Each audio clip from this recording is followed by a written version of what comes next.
temperatures are going to be increasing under business as usual scenario. It's projected that Montana will increase by up to 10 degrees Fahrenheit by the end of the century. So we haven't seen any significant declines in precipitation, but we're seeing a shift where we're getting declining snowpack as more precipitation is falling as rain versus snow. And Montana, Western Montana and a lot of Rocky Mountain West streams really rely on spring runoff to sustain that stream throughout the year. I put a 2-year hydrograph from Ninemile Creek to kind of show typical hydrology in those systems where we're getting runoff starting around April and extending into July, and then we're down into base flow. Ninemile has a low elevation and then a higher elevation runoff, so you can see a couple little blips there. But yeah, we've already seen declines in average April snowpack, and this is really a key indicator for late season flows as well as late season stream temperatures. So with increased earlier runoff, warmer temperatures, we're seeing increased drought. I think it's kind of a norm in Montana at this point. And I won't linger on this, but the Montana Department of Natural Resources and Conservation recently completed a drought mitigation or a drought action plan, and they identified a lot of nature-based solutions and natural water storage projects like Ninemile as key adaptation strategies. So I think yesterday there was a lot of talk about language. I think in Montana, it's a lot more palatable to talk about drought than climate change. And I think we're getting similar outcomes. I'm happy to meet people where they are on that issue. So earlier runoff, higher temperatures, more drought. We're seeing a lot more and more severe wildfires. That's a map of all the wildfire starts this year in Montana. So those high intensity fires can burn right through a lot of riparian systems, but particularly degraded systems. So if you have a broad riparian floodplain, healthy, that often acts as a fire break to slow down the fires march across the landscape. So another benefit. And then with more fires and spring precipitation falling on top of snow, we're seeing more flooding. You guys probably heard about the big flooding in Yellowstone National Park last year. It's pretty epic. These photos don't really do that justice. Here's the hydrograph for about 8 days, and you can see temperatures started to warm up. And then we had a big rain event that fell on all this high elevation wet snow, and we had what they're calling a 500-year event. And that's just expected to occur more and more often. So with that, we're seeing increased stream temperatures later in the season. So the Rocky Mountain Research Station developed this Norwest stream temperature model, looking at mean August stream temperatures. And we have Montana's pretty proud of its wild trout fishery. I don't know if you've heard about this, but our native bull trout and West Slope cutthroat trout are really require super cold, clean water to survive and outcompete some of the non-native fish that are in these watersheds. So here's a little close-up of Ninemile Creek. You can see Missoula in the southeast there. Try to point the arrow in the general area of some of the restoration work. I don't know how well you can see the temperatures there, but the dark blue is that really cold 0 to 8 degree Celsius waters. We have a lot of that, historically pumping out cold water in August to downstream tributaries. So our native trout, really thrive under 16 degrees Celsius, 14 degrees Celsius. And Once you get up to 20, which I think is the yellow there, it becomes more, it's just lethal to those trout. So you can see projections for 2040, we're losing a lot of those high cold mountains, cold streams. And by 2080, you know, almost all lost, and a lot of the lower parts of the watershed would become uninhabitable to trout. So I think there's a real threat to the trout fishery in Montana. So how do we get to this point? You know, Montana's history is European history is a lot less time. So I think once Lewis and Clark returned in 1806 with news of like beaver abounding in every watershed, you know, European colonization really, you know, kick-started. They set up a lot of, you know, fur trading posts with the expectation that they could sustain over 300 trappers for over 100 years. They were really wrong about that. Within about 30 years, they largely trapped out beaver within a lot of the Missouri headwaters and then the Columbia River headwaters. And with the beaver went their dams, and those dams provide a lot of those ecosystem services, sediment capture, wetland creation, storage of flows. And then we had the railroads come in, you know, cut off a lot of length of these streams. They were built right along the stream, so that's increasing their slope, degrading the streams, decreasing access to the floodplain, except obviously in really high water situations. As beaver left, you know, the bison became the fur trade of choice and quickly extirpated a lot of the bison from there, and really the domestic livestock grazing, sheep, cattle, kicked off, degraded a lot of upland areas, and then our riparian areas. And finally mining, which I'm going to be talking about. You know, 1860s, the gold rush was in full swing in Montana. It's hard to walk through parts of Western Montana without seeing the legacy of mining. And, you know, when people think of placer mining, they think of a couple guys in the stream with pans. It's a lot more aggressive than that. So here's some LiDAR imagery from 9 Mile Creek. And this is a pretty ubiquitous situation across the state. If you need help, so the blue is the stream channel. The red is higher topography. So what they do is they channelize that stream up on the toe of the valley slope. They were able to use that hydraulic energy to process the materials out of the old stream channel, out of the floodplain.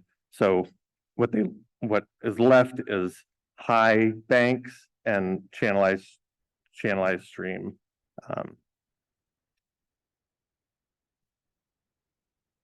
So I thought there was a different side. So this is 9 Mile watershed. There's multiple impaired tributaries within the system. And most of them are impaired by sediment. Some are also metals impaired, but calling for really huge reductions in sediment. 9 Mile on the order of 8,000 tons per year.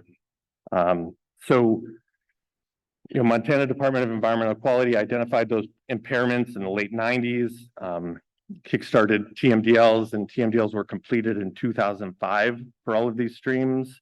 And then that really spurred a relationship between Trout Unlimited and the Lolo National Forest, who's one of the large landowners in this watershed, doing restoration on Eustache Creek in 2006, and have just proceeded downstream since then.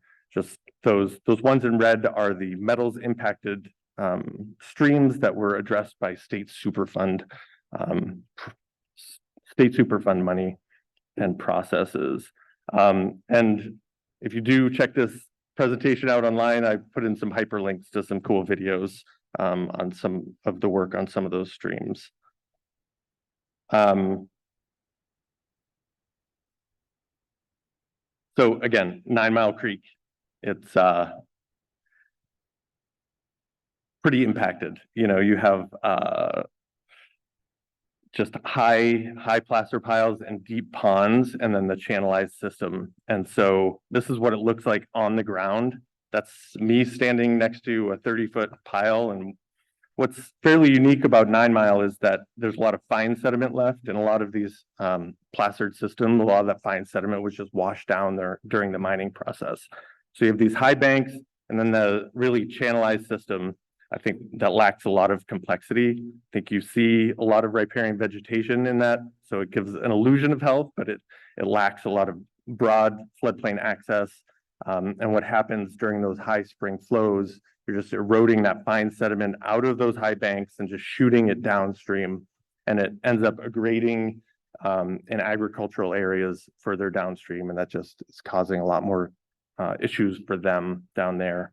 So to just kind of note the log there on that bank, here's a quick time lapse showing, a lot of this project is really flattening out those piles, filling in some ponds, and then creating a whole new stream channel. So beginning of August, and then by the end of August, that pile's gone. The construction crew is staging a lot of the equipment, saving a lot of the organic soil to build the stream and floodplain.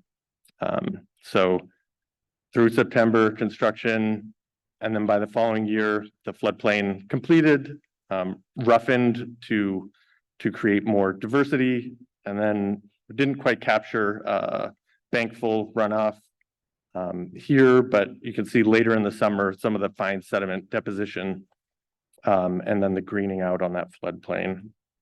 I wanted to just touch on this. I know a lot of the times we focus on these pollutant load reductions. I think with sediment, it's tough because it's not just about reducing sediment, it's about restoring the process of the stream to sort some of those sediment. So kind of a shout out to my TMDL folks. There were a lot of really good sediment targets within the TMDL that weren't just related to that load reduction. So, and that helped within the restoration planning and other things.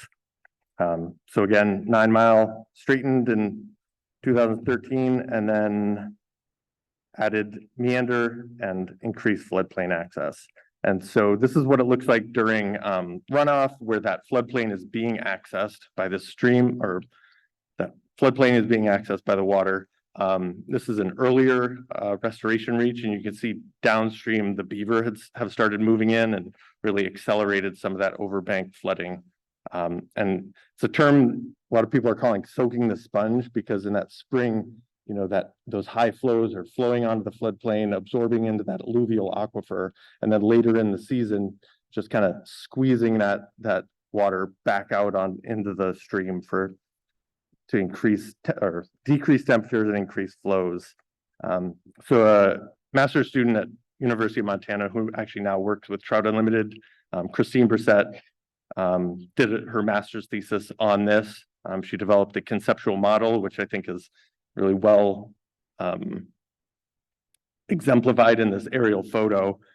You can see with that restoration, you get more hyporheic flow, more groundwater exchange within that system. And so her study, using piezometers and some radon tracers, really demonstrated that it was capturing that runoff and increasing late season flows by up to 1 acre foot per year, which is roughly half a cubic foot CFS. And when you get 5 miles of that restoration, that becomes pretty significant for increasing those late season flows. And this study also helped them access some of that FEMA pre-disaster mitigation funding that's now part of the BRIC program. As part of that, in addition to this study, they had to do a cost benefit analysis within a pretty rural watershed like Ninemile. It was tough to get the benefits. There's not that high dollar infrastructure downstream, and they don't count those ecosystem benefits in that calculation. They were able to make it work with impacts to ag land just downstream.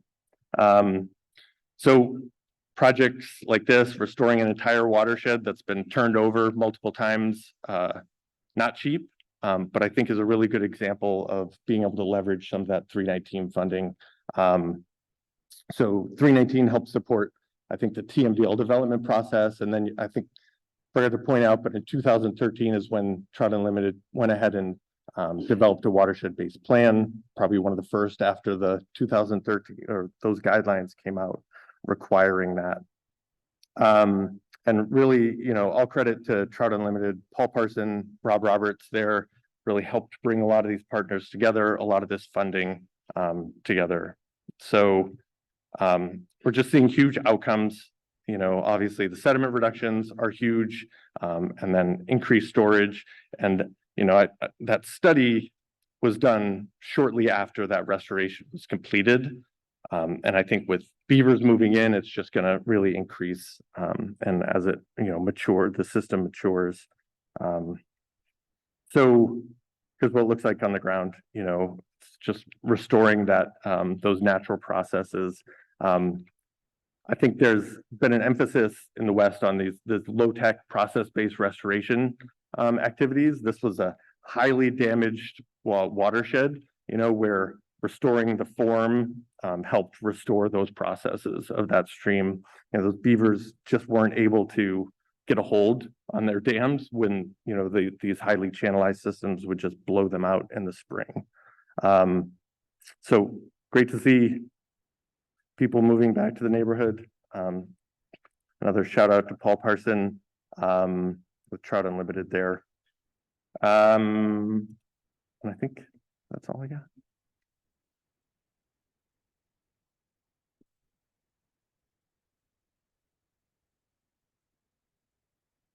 Thanks so much, Eric. Really excellent work and great presentation. Thank you. All right.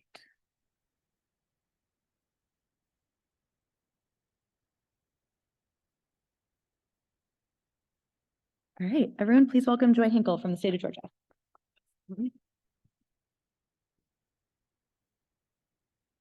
Good morning, y'all. Welcome to the last day of our workshop. As I mentioned, I'm Joy, and I am working on watershed solutions for the Georgia Environmental Protection Division.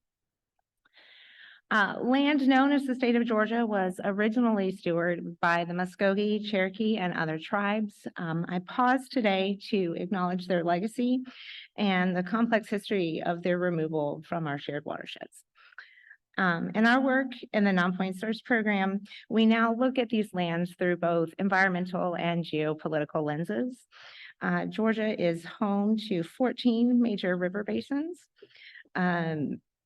And that includes over 70,000 miles of perennial and intermittent streams, 4.8 million acres of wetlands, over 400,000 acres of public lakes and reservoirs, 854 square miles of estuaries, and 100 miles of Atlantic coastline. As of the 2020 census, Georgia is the 8th most populous U.S. state and is governed by 159 counties and 535 different municipalities. Today, I'm going to focus on a 24-county coastal non-point source management area, which is comprised of the first two tiers of counties that border the Atlantic Ocean. These 24 counties have particular interest in our changing climate and rising sea levels. This area is home to tidally influenced waterways, and they are likely to see greater impacts such as intense rainfalls, greater hurricane frequency, and much more localized flooding. Okay. So that went faster than I thought. Sorry.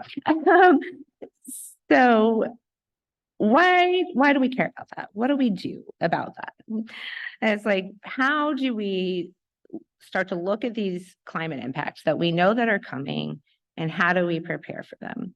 And thankfully, we've got a lot of partners on the Georgia coast that have ideas about that. Coastal Georgia has growing numbers of people and lots of plans. We do like planning in Georgia, and we have lots of documents that help us get there. At the top of this list, most of these will look very familiar to those of you in the non-point source realm. Our statewide non-point source plan is there to guide us through all of this work.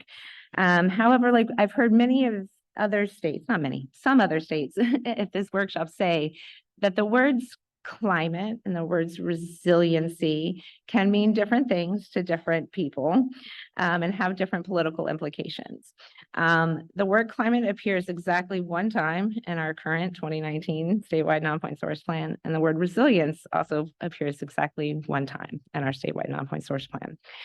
And so that is definitely some areas where the political situation around these words like impacts what can happen on the ground and what can't happen on the ground.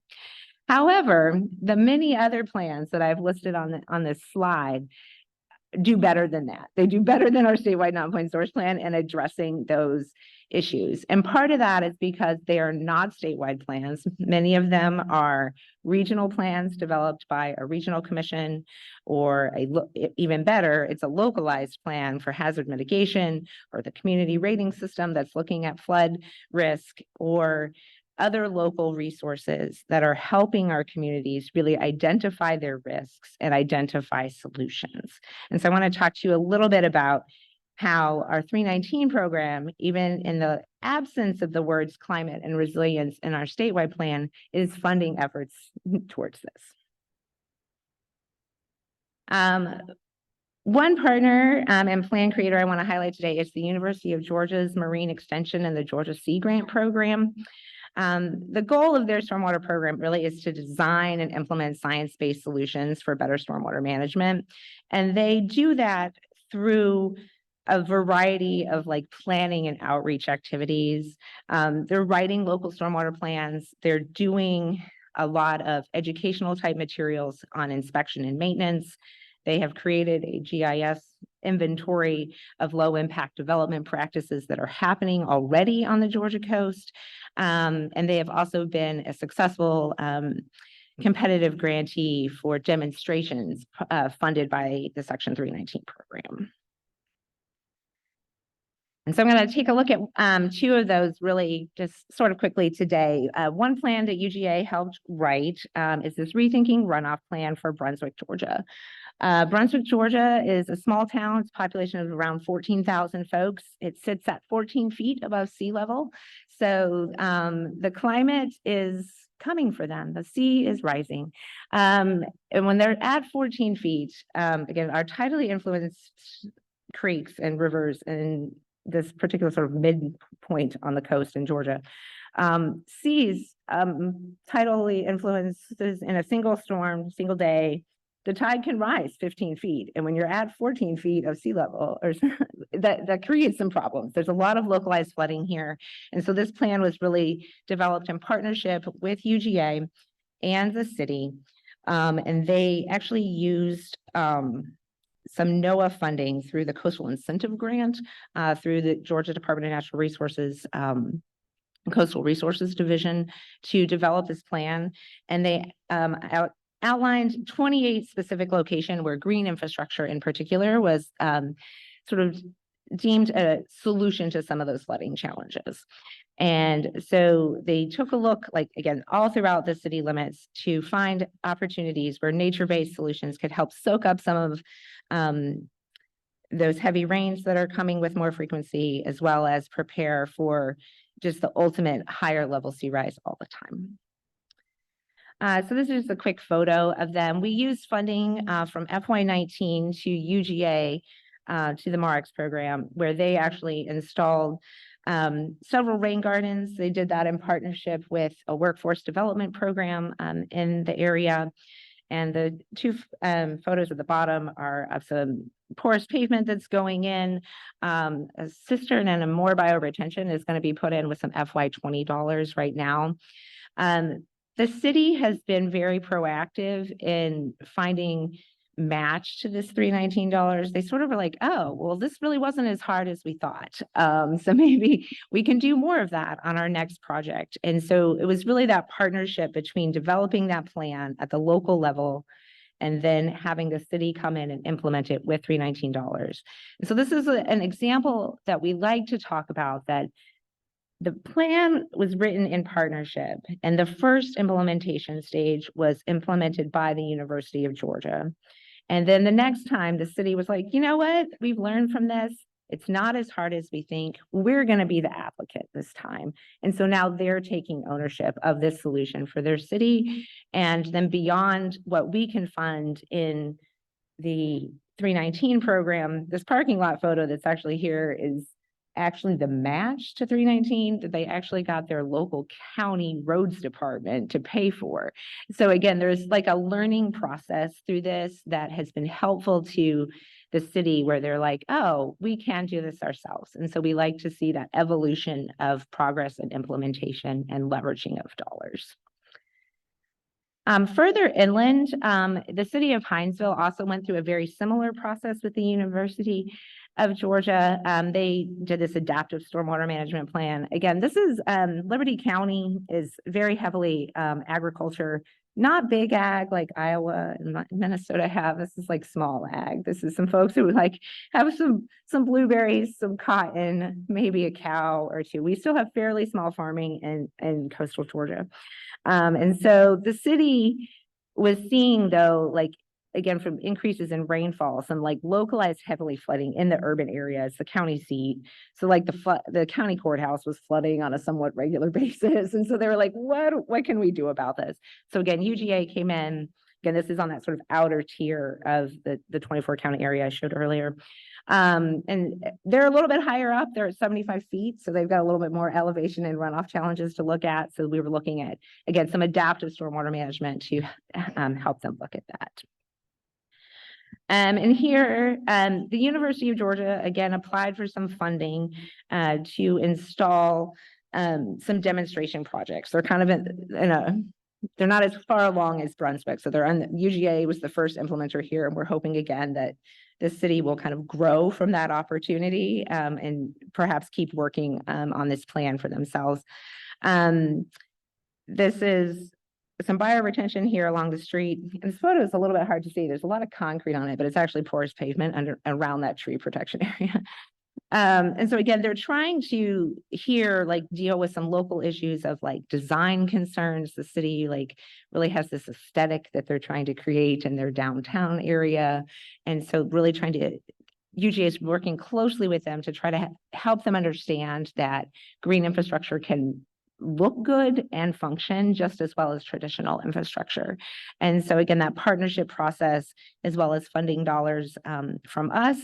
And they're also having some bacteria like concerns in their creeks that's likely coming from agriculture, as well as some low dissolved oxygen. So they're trying to look at this to address both of those issues. Like they really, really don't want to get on our list and they're trying really hard not to get on the next list, our next 303D list. So that was again funded with FY19 dollars, and we're excited for them on the sort of next stages of those. So as I mentioned, the words resilience and climate are politically challenging a little bit in the Deep South. And we're really kind of looking for some administrative resilience at this point on like how we can deal with that. And I got some good ideas from some of you in some earlier sessions this week. But the primary sort of takeaway that I take from this workshop and from when I really sit down and talk to these local governments is that building on local planning efforts and local knowledge is really going to help inform our statewide plan update. We're in that middle of that process right now. We're excited to look at the new guidance from EPA on how we can incorporate environmental justice and climate change into our statewide plan and how that can influence future efforts. But we're really building on this local knowledge, taking what folks already know about their communities and extrapolating up. We're going to continue to encourage development of more 9-element watershed plans through the Coastal Incentive Grant. That has actually been a process that's worked really well. The Coastal Incentive Grant allows for a lot more like flexibility of dollars towards planning. And again, we've seen a really positive efforts in many of our coastal cities where they develop a local plan and then it can go on to result in 319 funding later on. And in our scoring process for the Section 319H competitive grants, we do give priority points for coastal projects, and we plan to continue to do that so that we can continue to see more implementation in these rapidly growing areas, so that our coast is really, by many standards, very healthy. There's many healthy waters in Georgia's coast. It is still a relatively rural seaboard compared to much of the eastern coast. And we want to help preserve that and protect that environmental quality as much as possible. So I'll just close today with a thank you to the U.S. Environmental Protection Agency for time and travel to be here with you and for funding these projects. A shout out to all of our partners at UGA Marix and the cities that we're working with.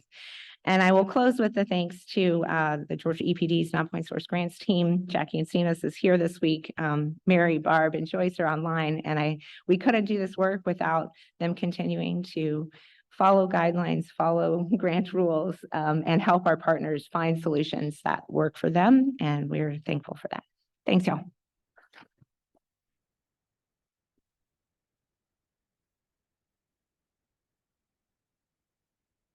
Thank you very much, Joy. Really, really excellent talk.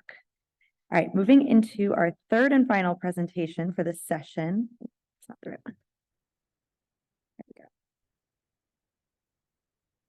All right, everyone, please help me welcome Alan Klatt from the state of New Mexico.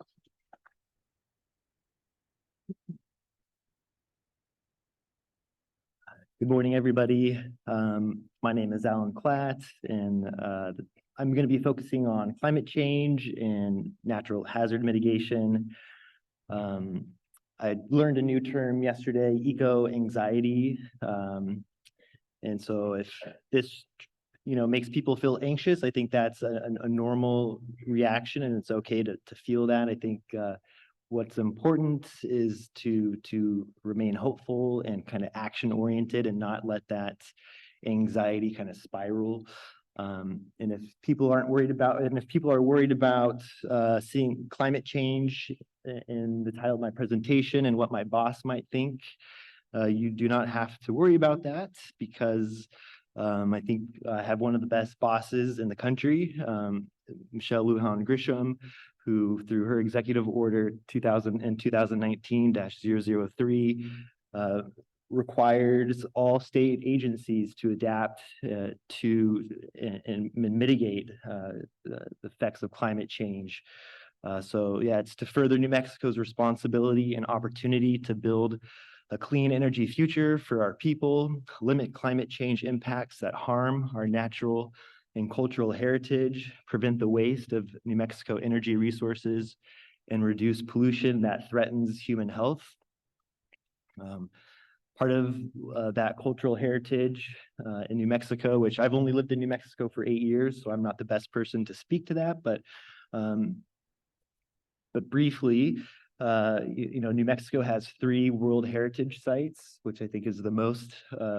Illinois, I think, also has 3 World Heritage Sites, but that's the most out of any other state.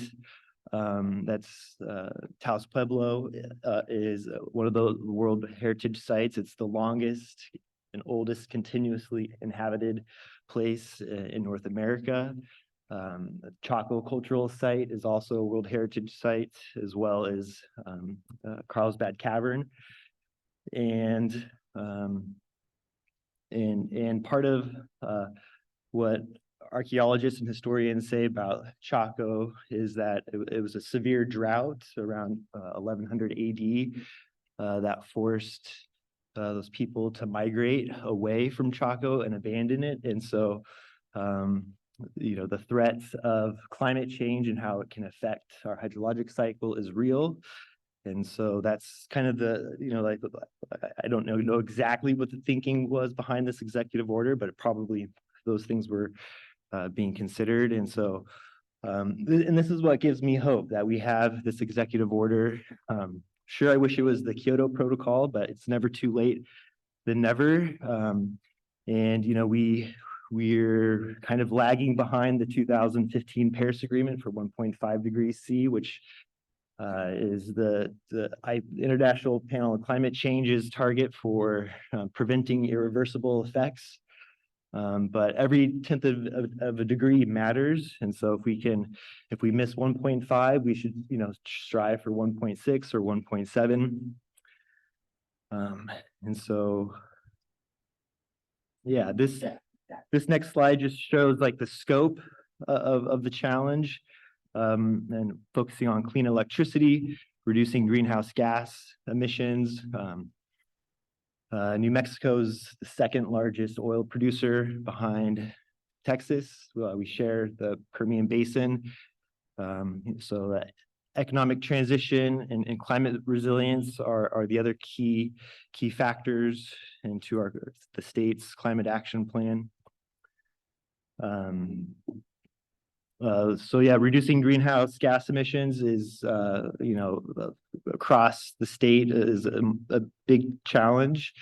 In the New Mexico Environment Department, the Surface Water Quality Bureau, where I work, I'm on the Adaptation and Resiliency team, and focusing on water resources and with water resources, there's a 50-year water plan that is looking at the effects of climate change in New Mexico and how we can best respond to that.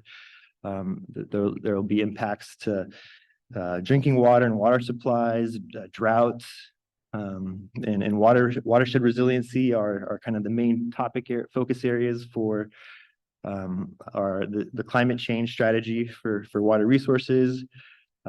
Also dealing with fire and wildfire rehabilitation, which I'm not going to talk too much in this presentation, but there is a really good EPA technical exchange webinar on impacts to wildfire and water quality.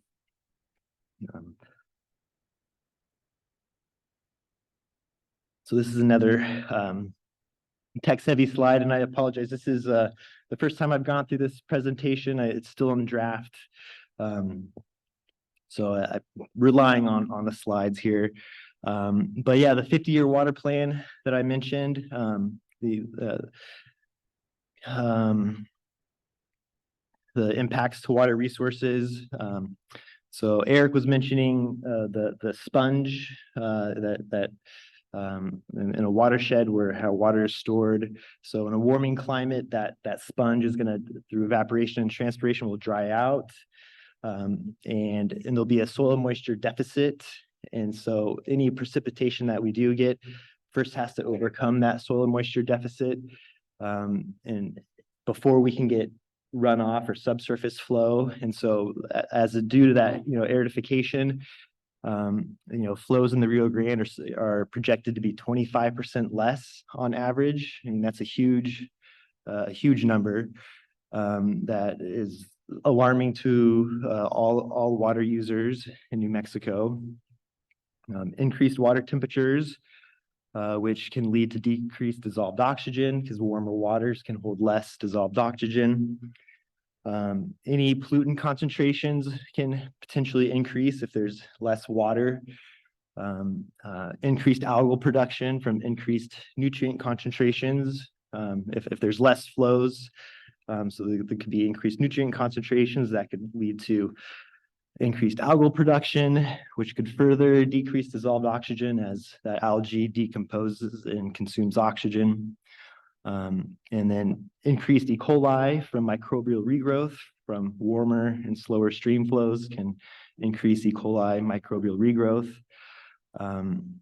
And drying out of riparian areas and loss of riparian areas can further increase water temperatures if we lose shade, and increased bank erosion if we lose riparian vegetation.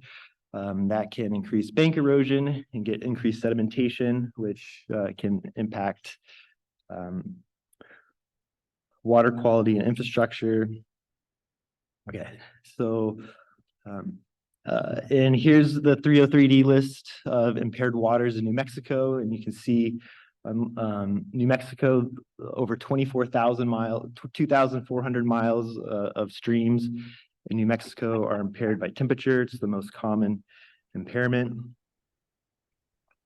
Here's a map of all the 303D listed streams in New Mexico. You can see that most of our perennial, over 45% of our assessed streams do not meet surface water quality standards.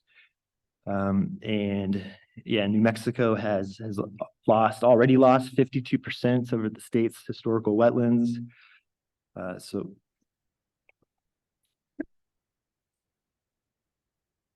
I'm showing this map here. This is where we have watershed-based plans in New Mexico and wetland action plans. The watershed-based plans are in the red hucks, and the wetland action plans are in the orange areas.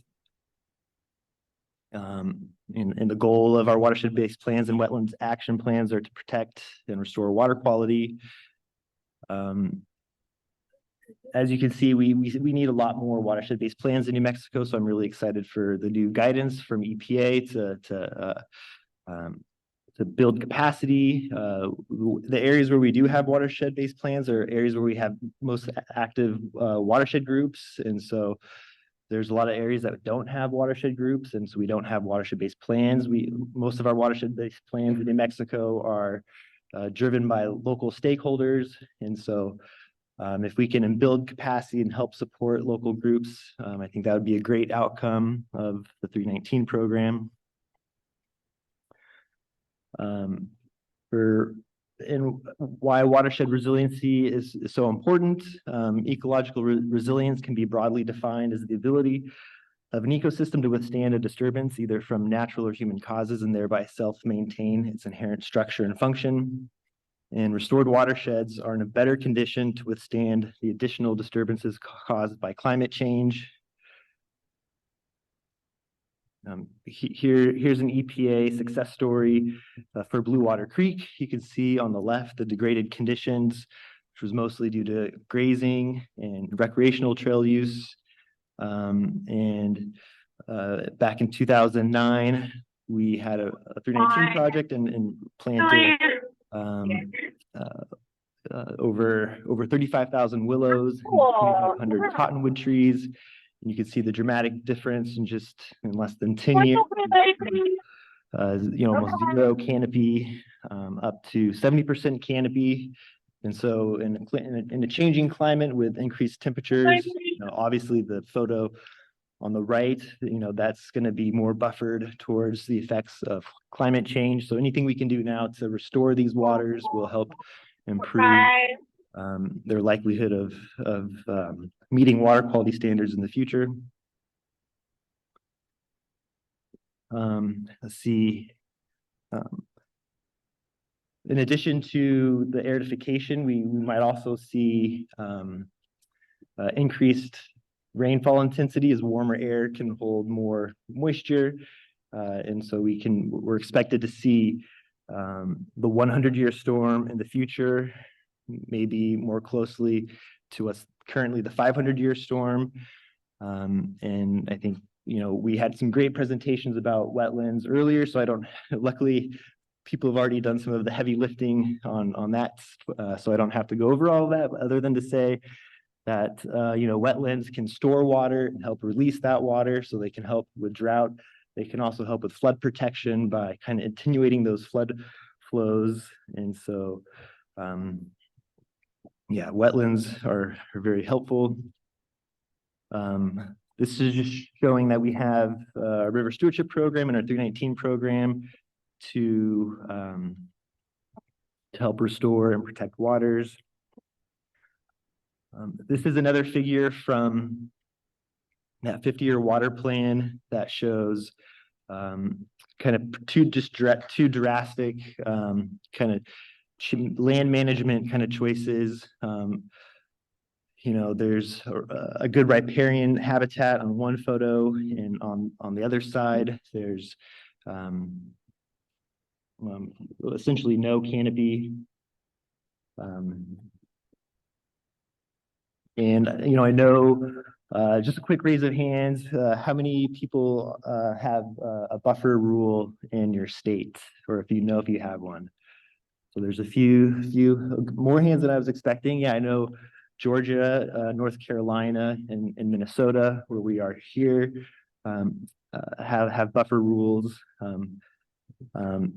And I know buffer rules aren't popular, and I know words matter too. So I think we be helpful to to call these riparian habitats and not just buffer zones. I think they're gaining in popularity. Some of the other drawbacks, or not drawbacks, but arguments against buffers is that they're not popular. But how many people in the room would like to have a buffer rule, or think buffers or riparian buffers would help improve water quality in your state?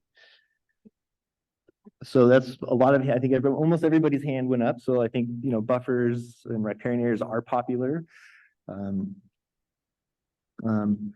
I've also heard that trees can steal water, but trees really don't steal water. I think they're part of the water cycle.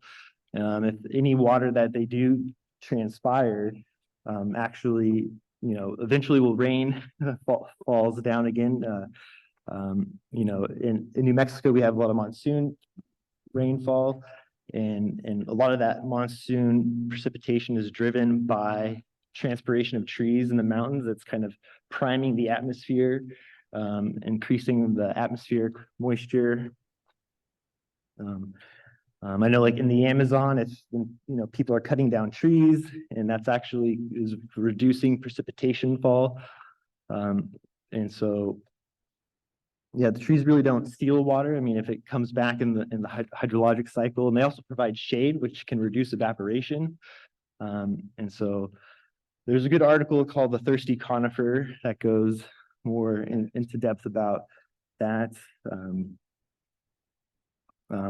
The other thing, like private property issue, is a big argument. I hear that people say that buffers, we can't do buffers, but I'd like to remind people that water is owned by the public.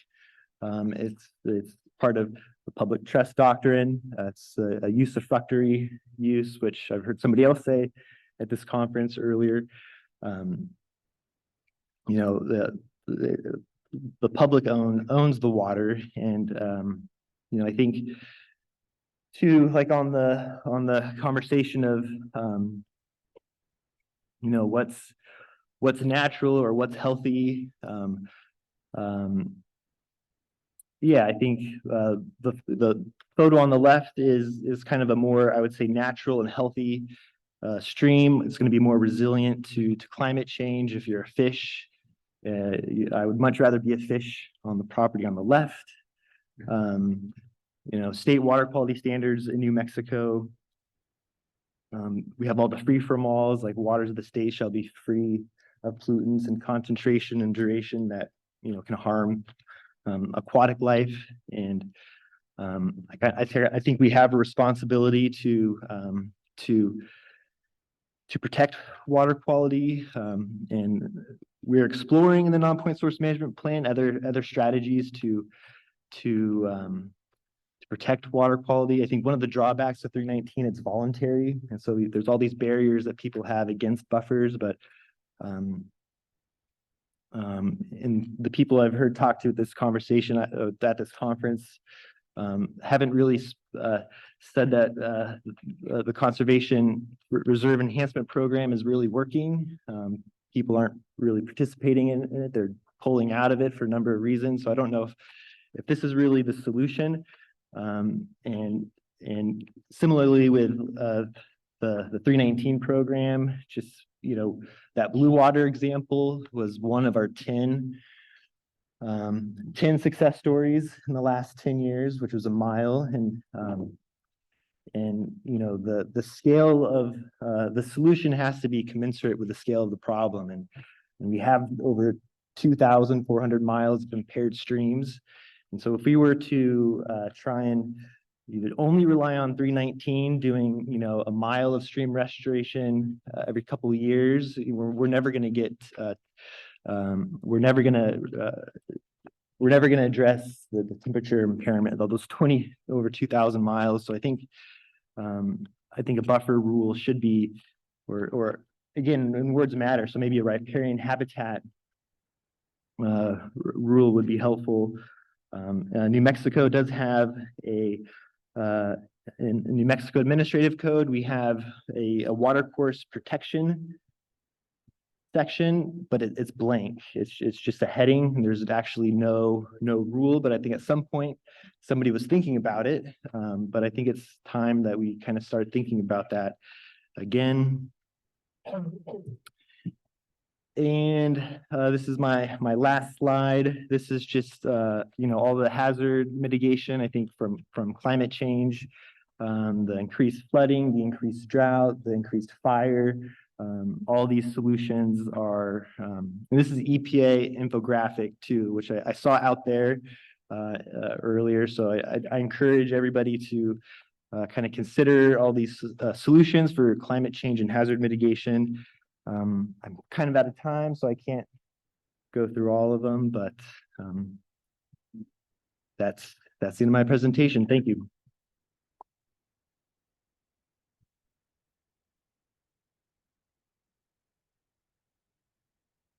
Great. Thank you, Alan. All right, I think we have a few minutes for questions, so please feel free to raise your hand.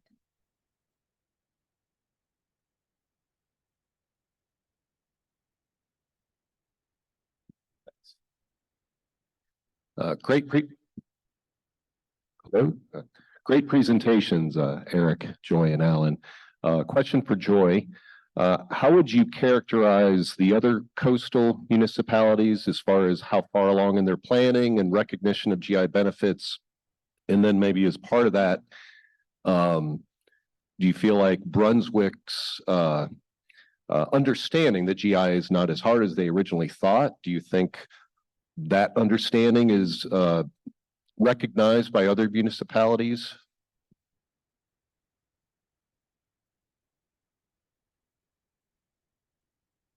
Learning new technology. Can you hear me?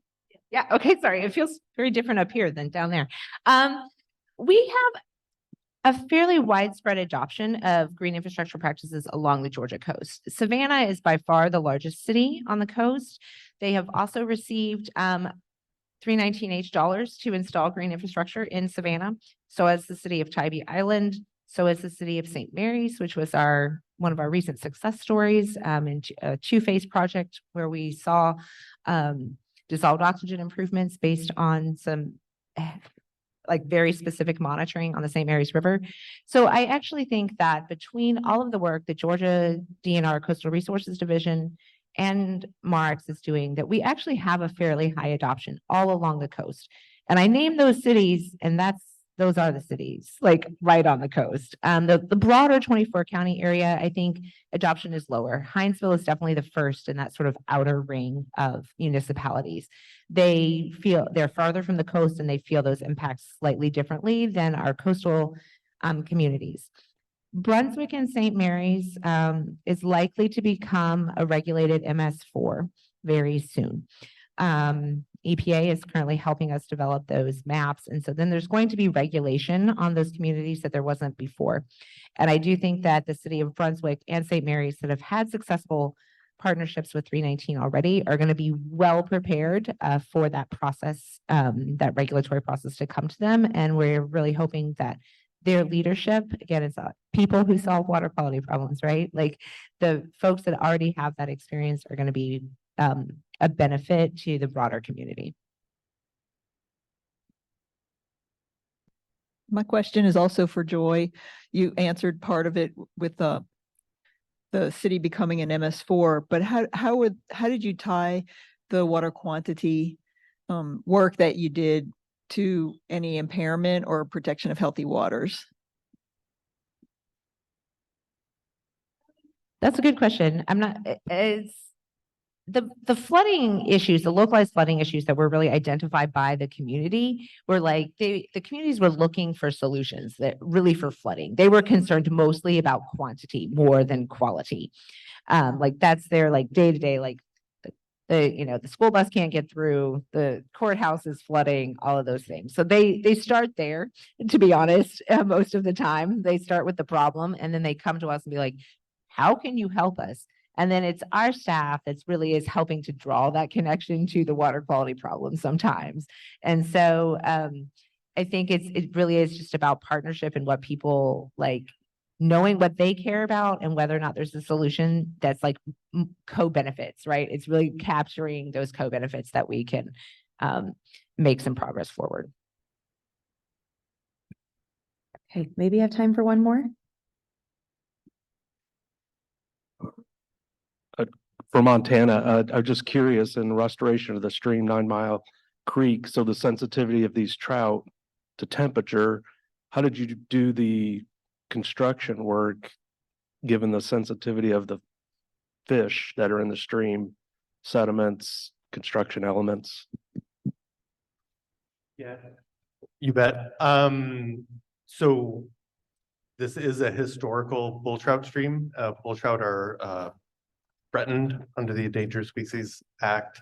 And so there's call it a window of a construction window. So the construction has to happen between, I think, July 15th and September 15th. I think they got a little bit of a reprieve on that for a few of the phases, because there are actually no bull trout in that stream right now. But yeah, they have to, short-term turbidity and those things are all accounted for. And I think, obviously some impact, pretty heavy impact during construction, but the overall benefits are far outweighing. So, yeah. All right, to keep us on time, I think we have to move to our next session, but thank you so much to all three of our presenters.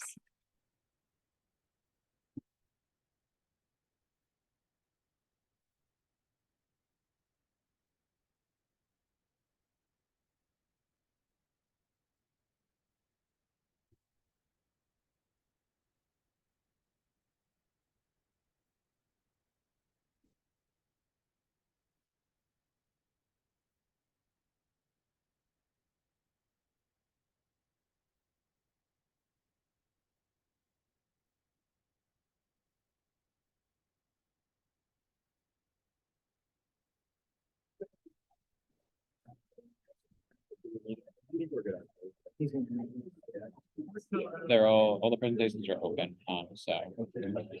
Yeah. And then I have to hit. So they're all open here. So you can just kind of switch it from going down here and, find the right one. And then you just press this little guy right up here. So who's gonna go first? Present, I'm sorry, the last.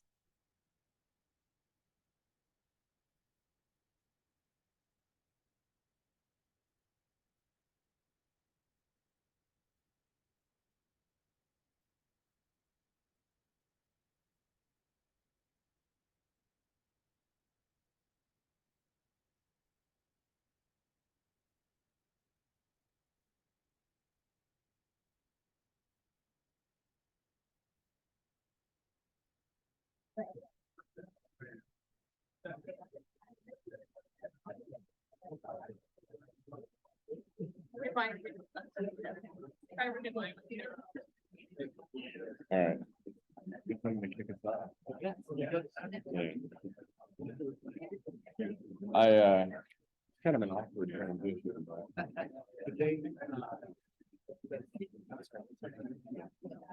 Ellie. No, I'm gonna facilitate it, yeah. Hi, everyone. We're gonna get started on our next session. So nice to see you all here. My name is Joseph Ziobro, and I'm with EPA's Nonpoint Source Program at headquarters in Washington, D.C. I joined the Ninepoint Source team in 2020 and participated in that first virtual meeting we had in 2020, but this is the first chance I've had to walk around the room and get to chat with all of you Nonpoint Source practitioners, and it's been a great experience. I'm excited to be here today to speak with you about the National Water Quality Initiative, or the NWQI, as we commonly refer to it as, and pleased to introduce my colleagues here. First, I want to introduce John Ballou. John is a natural resource specialist John is a natural resource specialist and initiative coordinator for the National Water Quality Initiative and the Mississippi River Basin Initiative. John is part of the area-wide planning branch at NRCS headquarters. The mission of this branch is to provide the agency and its clients targeted conservation across multi-state boundaries. John earned his BS in Earth Science and Geography at Frostburg State University, MS in Environmental Management at University of Maryland Global Campus. John joined NRCS in February of last year, coming from a background in the Department of Defense, where his last position was the Environmental Chief for Joint Base Andrews in Maryland. And next, I'd like to introduce Tate Wentz. Tate is a native Arkansayer. He received a Bachelor of Science from Arkansas Tech University in Fisheries and Wildlife Biology and a Master of Science from Arkansas State University in Aquatic Ecology. Tate has spent the last 2 decades studying Arkansas aquatic ecology and water quality.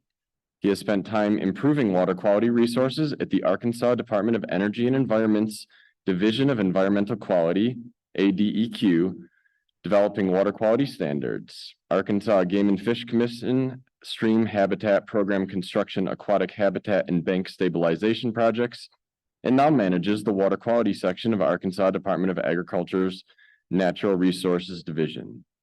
In this capacity, Tate oversees the state's Nonpoint Source Pollution Program, Arkansas Unpaved Roads Program, Arkansas Nutrient Reduction Strategy, and the Wetland and Riparian Tax Credit Program. In his free time, Tate is an avid outdoorsman and vegetable gardener. And finally, I'd like to introduce Maureen Pepper. Maureen Pepper is the State Water Quality Specialist for NRCS in Idaho. She has been working in the environmental field for 27 years.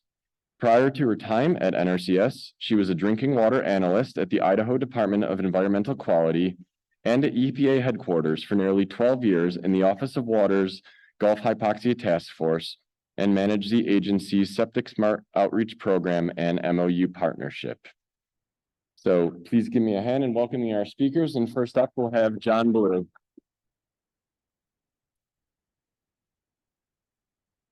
Good to go. All right. Thanks for the invite, Joseph. So I'm John Ballou at NRCS headquarters in DC, and I manage 2 initiatives, the National Water Quality Initiative and the Mississippi River Basin Initiative, which to me, very important because we didn't really get into hobbies in the bio, but I like to fish. I like to be out in the water just about anytime I can get out there. So helping our water quality is very important to me, and really grateful for this opportunity that I've been had. So I'm going to try and keep this brief because I got some friends here that are going to have some really great presentations and probably ones with more pictures than I have on my slides. So simple introduction to NWQI is it's a voluntary program. It's NRCS's means to accelerate voluntary conservation in small watersheds, not only to lead to improved water quality improvements, but to avoid random acts of conservation. It's also a partnership with the EPA and state water quality agencies to together address agricultural non-point source pollution. In order to be a watershed in the NWQI program, it must be threatened or impaired under the 303D list. However, NWQI also applies to drinking water systems, and this includes groundwater systems as well, which through this couple of days here, I've had a great conversation about that as well. So it's not just a surface water program. NWQI focuses on HUC 12 watersheds, but they can also be one or more contiguous groups of HUC 12 watersheds to cover a larger area, which is also common when we get into our source water projects through NWQI. NWQI delivers dedicated funding to state NRCS offices to offer targeted conservation in these small watersheds. And this is on top of the funding that NRCS offices also get every year through their general EQIP and their IRA funding as well. NWQI relies on state water quality agencies to establish water quality monitoring in at least one NWQI watershed per state. And this is to help us assess the effects of our work in these watersheds.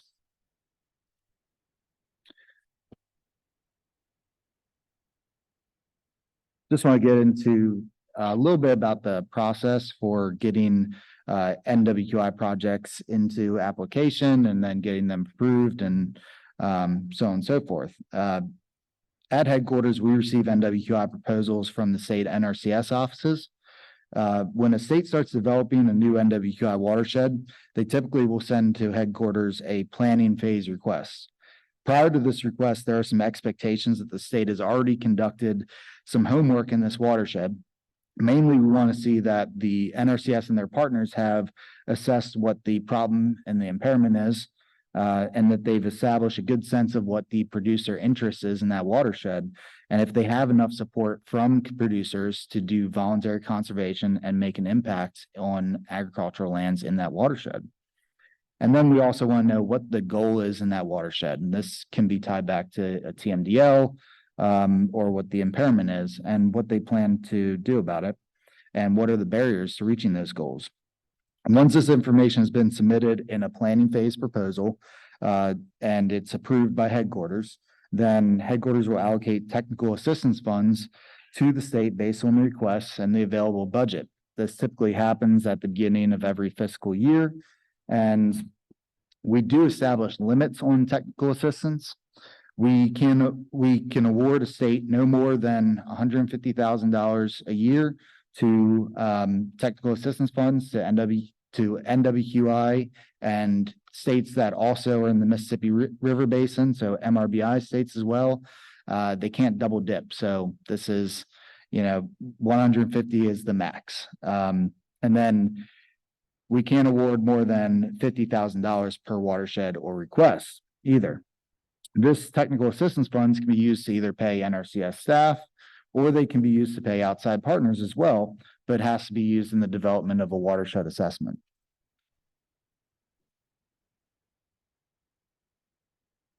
And then for the implementation phase. So once a NWQI watershed has a watershed assessment, they can move into an implementation phase. They don't have to submit a planning phase request first. If they already have a watershed assessment and feel pretty good that they've met all the criteria, they can apply for implementation phase right away. But typically, once approved, a project can start implementation and deliver practices on the ground following their multi-year plan. When these projects get financial assistance allocations, once again at the beginning of the fiscal year, it's reflective on the budget that they've put together in these multi-year assessments or plans, and should be detailed out in their watershed assessment. Before creating a 9-step plan for this purpose, we encourage the use of existing watershed plans whenever possible. In most cases, existing watershed plans, like the 319 plan, will cover most of the criteria that we're looking for, and sometimes not all, but it's important that NRCS and their partners look over the criteria that we put out in our national bulletins every year and make sure that they've provided input in addition to these watershed plans, maybe in appendices that will go over items that are most commonly missed, which we see is critical acres, preferred goals, and metrics. Those are the typical items that maybe the NRCS office or their partners needs to add if they're using a already used watershed plan. My advice to partners in the room that are interested in NWQI projects in your area is to start with the state or your district NRCS office. Typically, a district conservationist, a EQIP program manager, or a water quality specialist, if the state has one. Not many do, but if they do have one, they'll be able to work with you and help you with those goals. I'm going to skip over this slide because I know we're short on time and I want to give a lot of time for my friends here. And hopefully this isn't repetitive at this point, but Again, NWQI really harps on having a locally led effort. We really think it's important to always enlist the help of our local partners, have that local knowledge in the state to help direct NWQI projects. And just some additional keys to success is that watershed assessments must include a map or synopsis of the critical acres in the watershed. And this is important because it helps us prioritize the treatment inside of a HUC 12 watershed so that we can be most effective with our dollars and our treatment.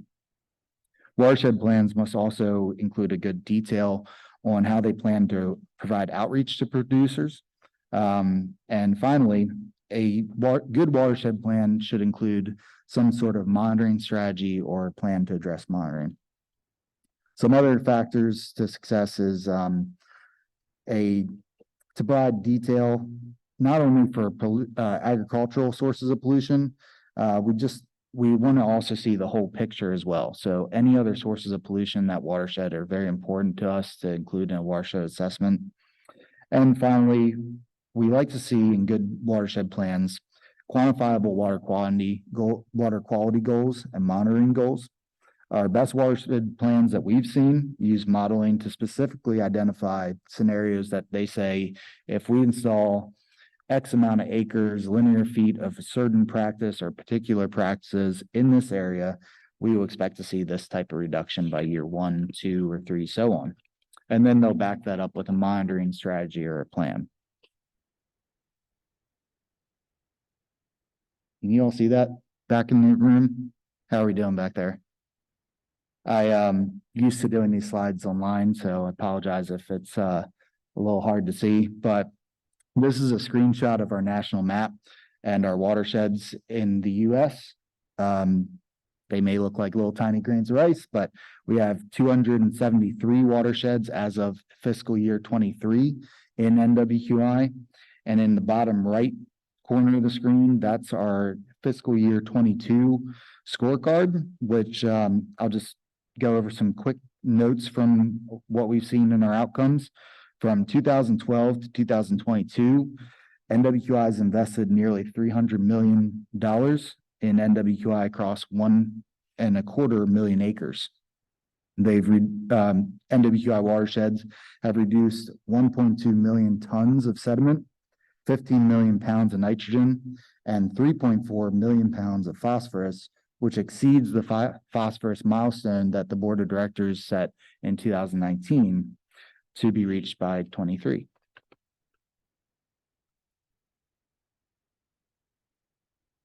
That's it for me.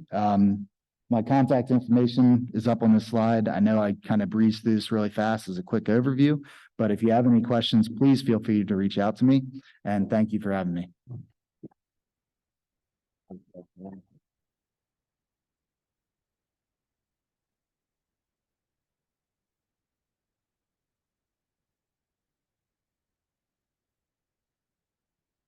Thank you for that great presentation, John. And hello again, still Joseph Ziobro, or JZ, as many people like to call me. Feel free to do so.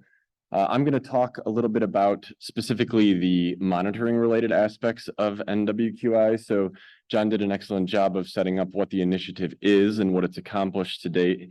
And the NRCS establishes participation levels for the National Water Quality Initiative of three watersheds per state or source water protection areas now included in that number per state. States can have more, and many do.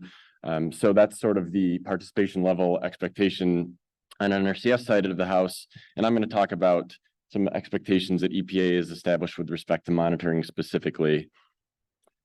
So here, I just wanted to show some of the metrics that are driving the work we do in the National Water Quality Initiative. So it is a partnership or a collaborative effort that we're pleased to be administering with the Natural Resources Conservation Service. And we have roles and different metrics that we're reporting out on.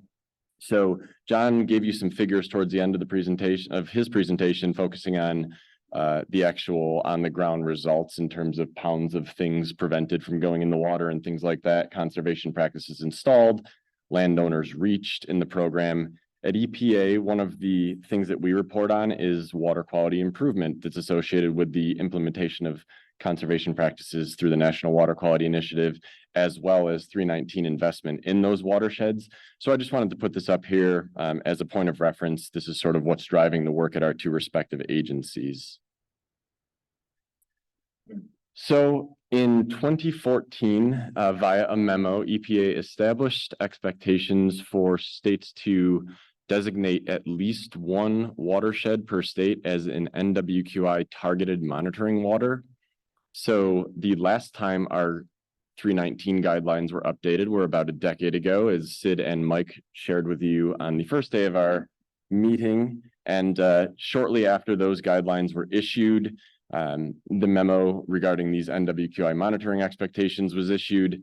And that is sort of the document that's driving state actions since that time. It was released in 2014. And there are a couple of things that I'll touch on, some little nuances with respect to the new National Water Quality Initiative Bulletin for FY24. But essentially, there's been I wanted to kind of demystify this process a little bit, because I know a number of you in the audience are with state water quality agencies and may have seen our questionnaires that come out asking for information on water quality results in NWQI watersheds. So in the early days of the program, the National Water Quality Initiative began in 2012. And in the very early days, it was essentially 319 monitoring was the way we were accumulating this information on what was going on in these watersheds. So it was a formal part of 319 reporting requirements. And we had a lot of attention and interest in the National Water Quality Initiative in those early days. And we're preparing formal reports to the higher ups. And then in 2016, we pivoted to a sort of long questionnaire approach in the National Water Quality Initiative. And then between 2017 and 2020, there was a bit of a gap. So when I joined the program, and specifically the Water Quality Initiative in 2020, we were at a point where we wanted to play some catch up and get monitoring data from 2017 through 2020. So what we did was we developed a shorter questionnaire that was meant to be less burdensome on the state water quality agencies, that would help us to glean some basic information about which watersheds were designated as targeted monitoring waters under the National Water Quality Initiative, and whether or not there had been any improvements associated with the NWQI parameters. So again, we're talking specifically about nutrients, pathogens, and sediments, and whether those improvements could be attributed to agricultural conservation practices. So one thing I want to emphasize, and this is sometimes a point of confusion, I've had a lot of conversations with EPA regions and states, and we know that there's a lot of turnover in some cases at the State Water Quality Agency or EPA level. So I just wanted to make it abundantly clear that the original intent was not to create new work for people, to encourage states to conduct monitoring in watersheds they wouldn't otherwise be conducting monitoring in. As John mentioned, one of the sort of drivers of watershed selection, one of the main drivers, is whether or not a watershed is impaired or threatened. So to that end, we would expect that many of the watersheds that states are enrolling in NWQI watersheds would otherwise be priority waters for the state, and that the state would otherwise be monitoring in at least one of those priority waters that they've identified for participation in the National Water Quality Initiative. So there are some cases where perhaps a water doesn't get monitored regularly. Say, for example, there's a water that's a priority water for the state that's enrolled in NWQI, but for whatever reason, they just can't get landowner participation in that watershed and have to withdraw that watershed and then move to another one. But those are rare cases. So I just wanted to emphasize that point, that generally speaking, we should expect that states would already be monitoring in these waters. So this is sort of just an act of nominally stating this is an NWQI targeted water, and here are the results that we're seeing in the water.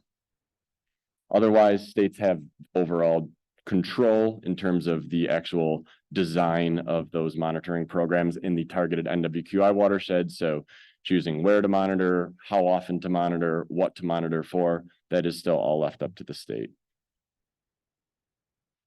So with that information, What we do is we prepare a national summary, and this allows us to communicate the impacts of the National Water Quality Initiative with respect to water quality. And another thing it allows us to do is to be strong advocates for the program. National Water Quality Initiative was slated to run through FY23. And there were some conversations between EPA and NRCS. Is this program having results? Is this something we want to continue? And these numbers that the states provide us with help us to be the best advocates for continuation or enhancement of the National Water Quality Initiative going forward. So here's some of the information that we can see from these state water quality monitoring results. John touched on some of the NRCS investment, that primary dedicated funding provided through the Environmental Quality Incentive Program, or EQIP, at NRCS. And I'll just touch on the two bullets below that, because those are the sort of numbers we can generate with our monitoring and or internal analyses related to 319 funding. So between FY21 and 22, the latest monitoring cycle, we saw that there was over $9 million in 319 project funded, invested in watersheds that overlap with National Water Quality Initiative watersheds, and over almost 7.5 million in non-federal match.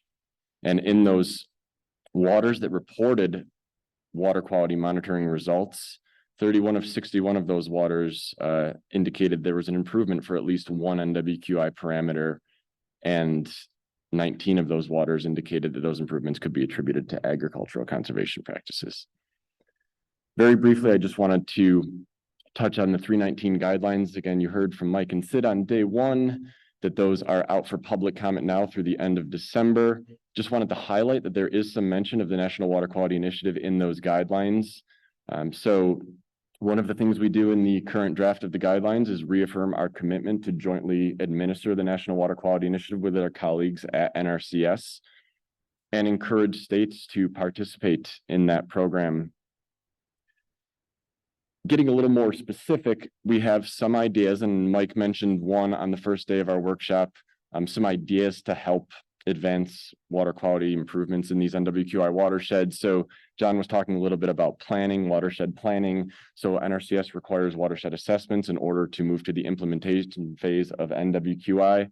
And we require our 9-element plans. So we have been thinking about the ways that our 319 9-element plans could serve as building blocks for National Water Quality Initiative watershed assessments, and vice versa. And Mike mentioned a specific example of, there's a watershed that has a 9-element plan that's an ag-dominated watershed, that has an NRCS assessment, and it's an ag-dominated watershed that could potentially be entertained as meeting the requirements for 319 watershed planning in order to move to 319 project implementation. So I just wanted to call that out. And one of the ways that we would encourage you to work with, to work between the state NRCS, EPA, state NRCS, state water quality agencies, and EPA, is to think about sharing the locations of where watershed assessments that are done specifically for NRCS have been developed for, or where, and vice versa, where the 319 plans have been developed, because that will potentially facilitate a situation in which implementation can happen faster, because even if you can't always accept a watershed assessment or 319 9-element plan, you can potentially use it as building blocks or add it as an appendix to your plan and just have it be kind of a building block to move to implementation faster. So as John mentioned, not every state has a water quality specialist. The state NRCS office, there are a dozen or fewer, I think, across the country. But if you don't have a state water quality specialist at the NRCS in your state, we suggest reaching out to the Environmental Quality Incentive Program, or EQIP, contact specifically about opportunities to share information of those watershed plans that are already in development. Finally, just some additional resources and my contact information. And with that, I'm finished, and we'll ask Tate to come up and join.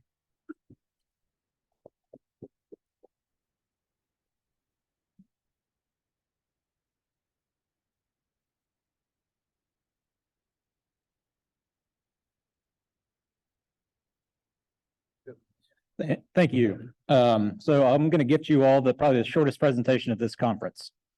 So as Jay-Z mentioned, we as the state implementers of the Nonpoint Source program do have this requirement to implement monitoring in an NWQI watershed. We have limited funds, as many of you are aware. We've made that clear. So how are we, at least in Arkansas, trying to address our water quality monitoring needs with NWQI needs? And I will say, we are one of the 12 states. I didn't realize there was only 12 water quality specialists. Is that okay? So we're one of the lucky ones. We do have a state NRCS water quality specialist, and he and I are both very new in our roles, 2 to 3 years respectively. And so we inherited our programs, and essentially, not being hypercritical of our programs, but we weren't communicating. And I know there's some state level programs that aren't communicating with NRCS, but we are mending that relationship, and we are approaching this more pragmatically in how we are moving forward with our water quality monitoring needs. So that's it in a nutshell. But historically, it was a locally led effort where our district conservationists were coming to NRCS and saying, we have a need, we're not meeting our EQIP need. And that's really how it was being presented to the state's water quality subcommittee. And we were, from the Nonpoint source program, were more reactive than proactive in addressing water quality monitoring. So essentially, it was coming to the water quality subcommittee saying, these are our recommendations. Unless there's opposition, this is what we're moving forward with NWQI. So being coming from a state water quality monitoring agency prior, taking again a more pragmatic approach in how we're moving forward. So that's really what we're going to focus in on, or what I'm going to be mentioning the rest of the presentation. So like most states, we have our priority watersheds, and this is really driven around water quality impairments and land use changes. So that's the image on the left. And then we're one of the 12 states participating in the Gulf of Mexico Hypoxia Task Force. And in response to that, we have a state level nutrient reduction strategy, the image on the right. And in our nutrient reduction strategy, we again prioritize our Huck 8 watersheds, looking at concentration for total phosphorus, total nitrogen, and taking a statistical approach and looking at our state's ambient water quality monitoring data for directional change.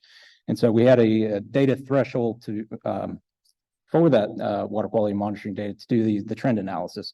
So the dark orange are tier 1s where we have sufficient data for trend analysis for directional change. And the light orange are tier 2 where we need a little bit more data. So didn't quite meet the statistical thresholds for data analysis. And that's where, but what limited data we have in those Huck 8 show that there is need for nutrient reduction.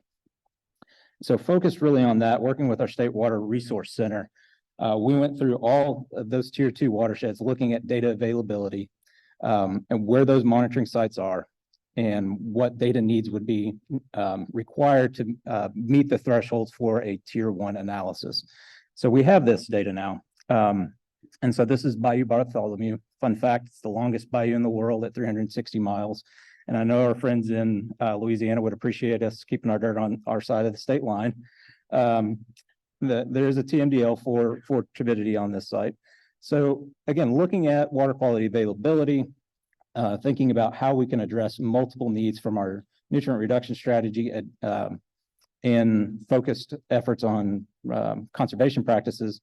This is really how we and our state water quality resource specialists are really looking at this to address multiple needs.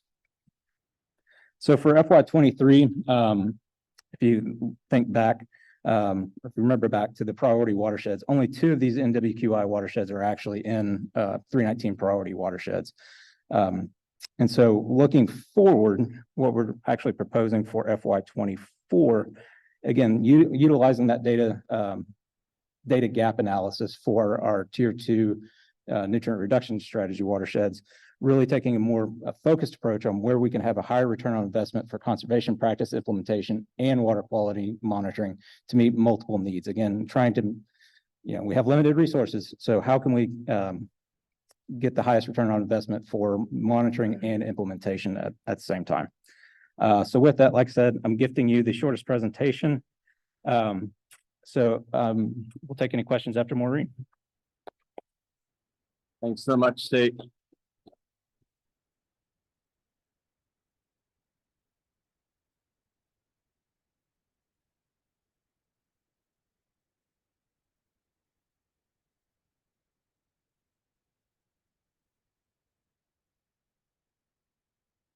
Yeah, to take some notes. The benefit of going last is that I get to listen to everyone and then fill in sort of some blanks and think about some things on a larger scale to say to everyone. And I do want to say thank you to everyone. This has been a really great week for me, Donna. Seeing some old friends, making new ones, and my to-do list when I get home is very long now, but I'm excited. One thing is just to start off is that how NRCS, and we all are similar, non-point source is voluntary. It's a program that's voluntary. NRCS as an agency is voluntary. Everything we do is voluntary, except for where obviously we have to comply with Clean Water Act and NEPA, things like that.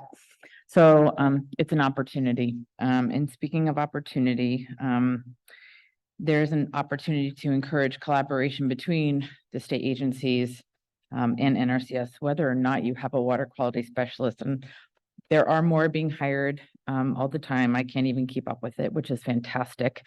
And if you don't, again, talk with the EQIP program manager. More specifically, if you're not involved with your state NRCS, the easiest way to do that is that there are, at least in Idaho, quarterly STAC meetings, State Technical Advisory Committee meetings. They are public. You can contact them and join that meeting. I, as the water quality specialist, also run the water subcommittee from that committee. And I do not unilaterally make decisions, as was said here, is that we use our partners to ground truth our ideas, where we want to focus our time and effort. Does it make sense? And get their input. I don't do that. And that's state, nonprofit, water users associations and the like. And I think that was it for that. And just one point of clarification, because I think in Idaho, I've heard it at some conservation district meetings, is the difference between EQIP and an initiative like this.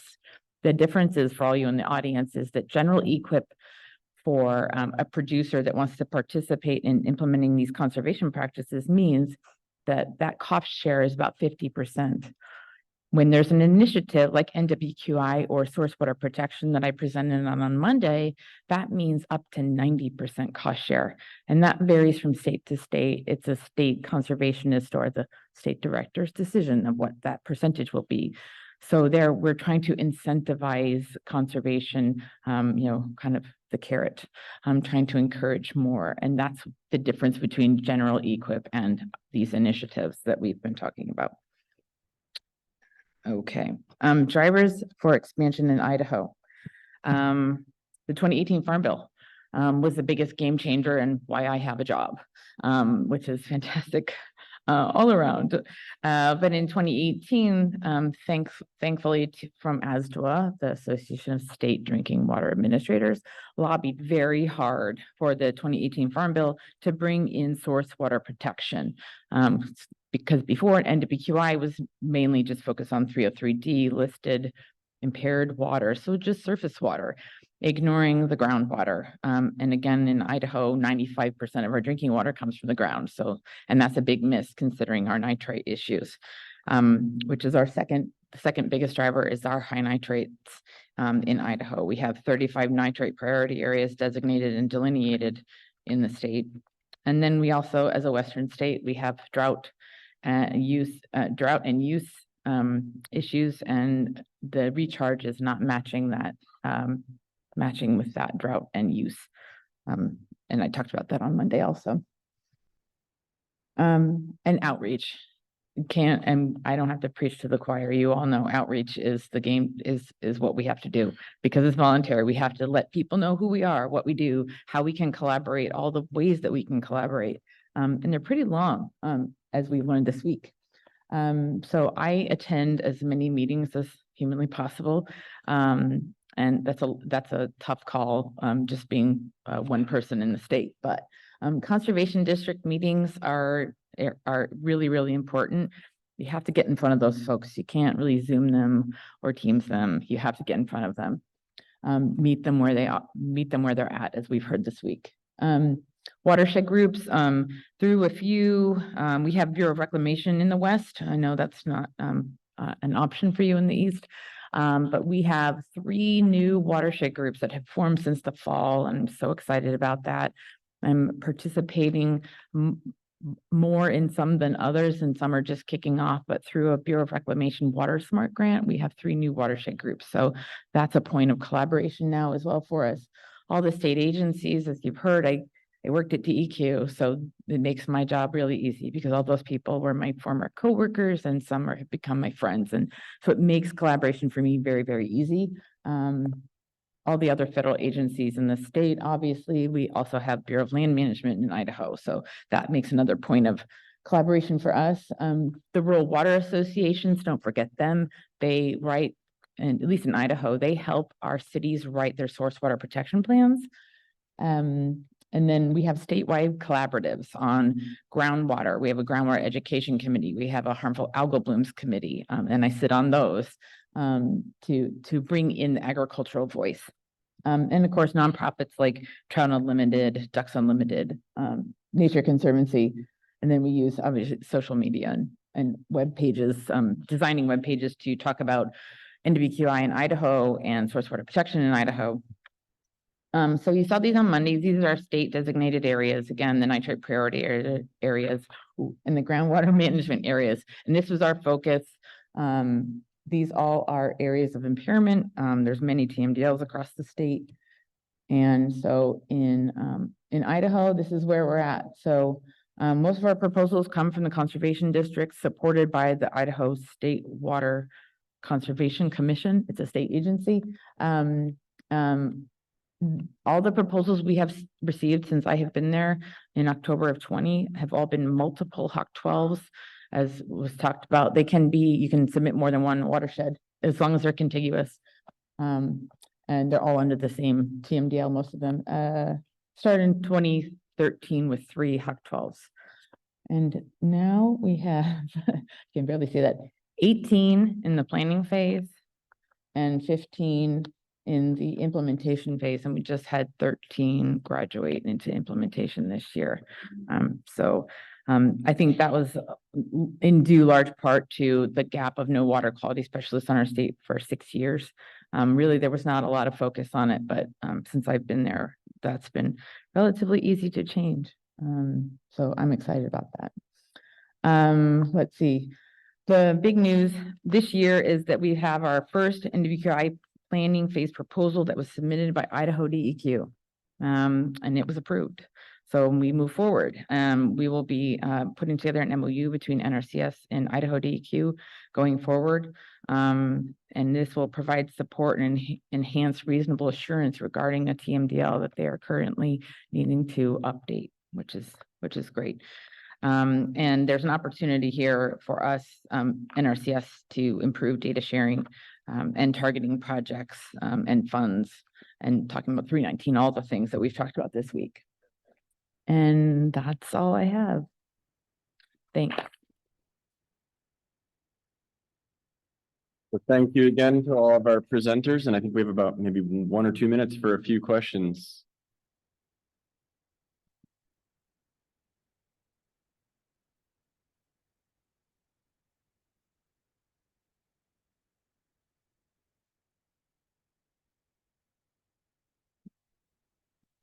So Lisa Earls from Meskwaki Nation, a tribal entity in Iowa. And one thing I did not hear in this entire presentation was anything about a tribally addressed component.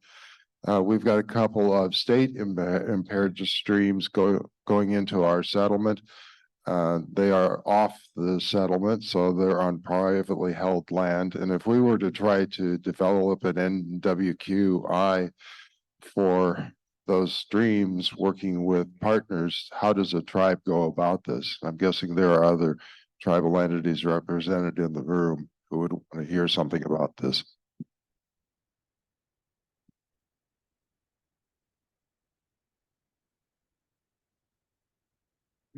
Encourage tribes to also work as a partner in NWQI projects. And I'm going to actually pass on to Maureen because one of the more recent watersheds she was just talking about may be able to be a model for this. Yeah, I didn't I didn't name all of the watersheds. That was just going to take too long, or the districts that submitted those. But one of our ones that graduated this year is the Nez Perce Soil and Water Conservation District. So their watersheds, I think there's 5 contiguous watersheds that does overlap into tribal land, that they submitted that. So that was submitted by the district themselves. The state commission didn't help them with that. So, I mean, in our mind, we have 3 tribes in Idaho that we work with, and they're just as eligible as, I mean, or equally as eligible. It's just whether or not they have, I mean, there's always the issue of capacity, whether or not there are some conservation districts across the country, but in Idaho, there are some that do not have the capacity to do that themselves. And this is, in my mind, a gap and an opportunity. Is yes, there may be a TMDL, but TMDLs are written at the Huck 8 by and large. And that's why we have those, the phase of NWQI and some funds, because it can pay for, like you said, either NRCS or even the district could hire a contractor to update, bring that TMDL up to a Huck 12 and add the pieces that NRCS is asking for. That was an early on gap that I learned from my colleagues that have been at this a lot longer than me, is that there was that gap. They're saying, hey, we're asking for something that really doesn't exist out there. We need to give technical assistance dollars to help bring these Huck 8 plans down into the 12. So I would, again, encourage you to talk with your state NRCS. Oh, sure. I'll try to talk loudly. So a tribe usually is considered as a government as opposed to, say, a partner. How does that work? Would the tribe be considered a partner with, say, private landowners, other entities in the watershed plan, or would it have the status of a government? Well, in this case, in Idaho, I can't fully answer that, because in this case, this is through the conservation district that is within that area. So it's not the tribe. The tribe themselves did not apply, did not submit this proposal. The conservation district that supports them did. So I think in the interest of time, we can take one more. JZ, I just want to share a couple of thoughts. Steve Epting with EPA headquarters, the Nonpoint Source Program, as the National Tribal Coordinator.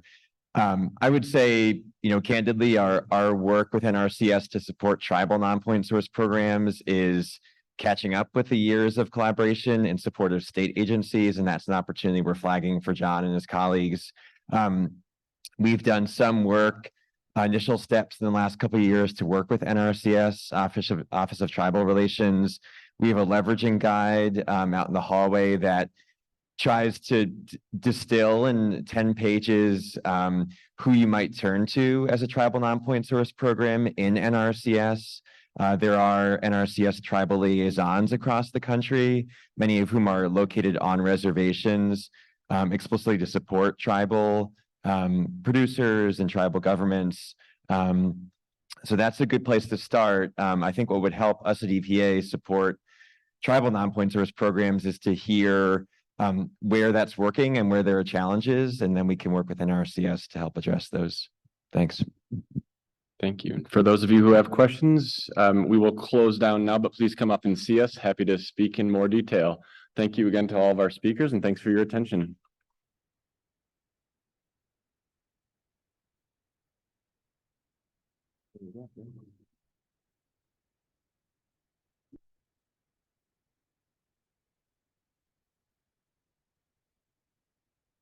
Thank you so much to everyone.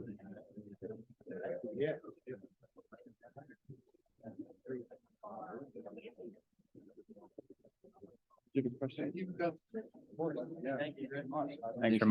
Thanks for moderating. It was great.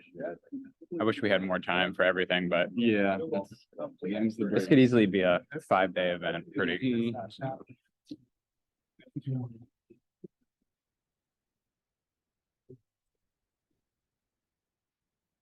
Hi.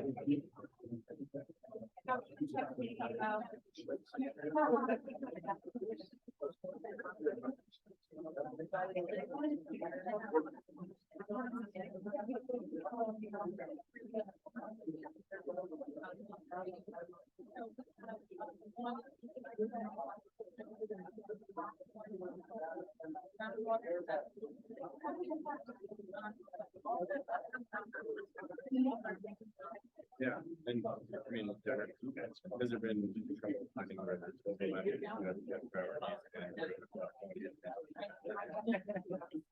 Hey, Steve.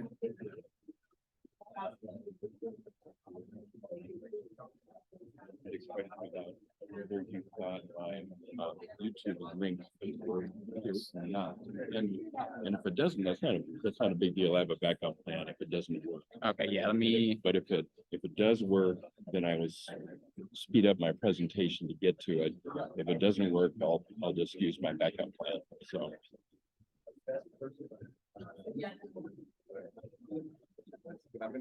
It takes too much time to hook up the different laptop, and I don't think I would have access anyway, so.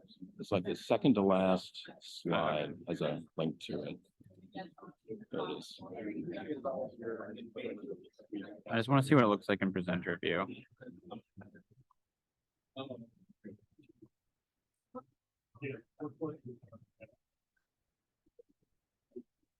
Probably not gonna be time. There are too many slides in there. Or is it? You said last, second to last? Oh, there it is. Second to last. Cool, cool. Right there. I mean, if you click on it. Yeah, I don't think Nope, it's, not gonna yeah, work. Okay. yeah. Okay, all right. Sorry about that. No, that's okay.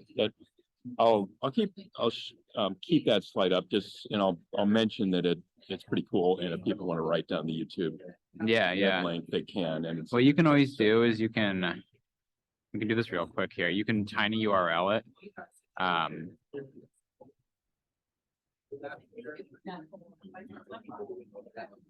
So what you can do is you can take this, let me.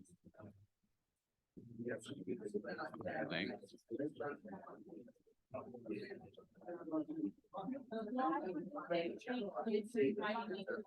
That didn't help.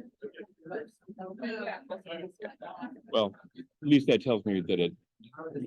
Oh, Yeah, I was just trying to, I'm Yeah. trying to copy the link. Yeah. That's good. And then put it in here. Join URL. There we go. Hi, I'm Angela, your moderator. oh, hi, I'm Steve Hopkins, so nice to meet you. Nice to Do meet you mind if I just put it here as a tiny URL too? Oh, It's a no, lot that's easier fine. to type that in That's than, great. Yeah, so that way people can see it. yeah. So, that's cool. okay, that helps. All right. All right, we got Hey. everything. Yes, everything should be good. Are they all open? Or are they on the, okay. They're gotcha. not open. I'm gonna Okay. open them right now. Okay. So you have an hour. Mhm. So we're doing like 15 minutes per presentation, 15 minutes at the end, questions. Yep. Presenters will come up here. You'll be sitting down there. There are time cards. I have 10 minutes remaining, 5 minutes, 3 minutes and ends. Okay. Make sure that they see that so we Mhm. don't, you know. Yeah, okay. And You've then, gotten your steps in with all the questions. yes, and then, yeah, so when people ask questions, I will be running Okay. around. And then there's a microphone right over there, Yeah, that they can pass. okay. So, Do you know if Mike is gonna come up right after the he session? doesn't have a presentation, so yeah. Oh, okay, Yeah. okay. Okay, And then, so I think Steve is going, there's two Steves. Steve Landry is going first. okay. Oh yeah, sorry, the bios are also there. Let me get those for you. So I was a little confused because I feel like the email said, don't read the bios, and then everyone's been reading the bios, so we're just reading the bios. The email says, you should have said read the bios. Okay, So might have yeah, missed everyone's that. just like, you just can introduce all three of the speakers and Okay. then. Yep, let 'em go at it. It's pretty Okay. easy. Yep. All right, cool. So Steve Landry's gonna go first, so let's, Natalie. oh yeah, so all the presentations are gonna be open. Yeah, just gonna go- So they're all open right down here. Yep. Yep. And then what's gonna happen is after the presenter, I'll turn off the projector and 'cause I Okay. can see what's going on the screen over there. Cool. And then I'll turn it on once the next one. So Okay, you and then I can close one. click on this and then click on this guy right up Next one. here as Okay. shareware. And it should, it's the wrong one, but and Yeah. it should Thanks, it's been going great. You've been Yeah. doing a great job. finally almost. I know, right? Are you taking off next week? No, I'm not. I have Oh, to no. start planning another one. Oh, but geez, yeah. okay. But I am, tomorrow's Veterans Day, so Yeah. I extended my stay a little bit, so I'm gonna I got some recommendations from locals. Oh, very nice. Let's see. All right, Yeah. so the bios are down here. Yes, let's grab those.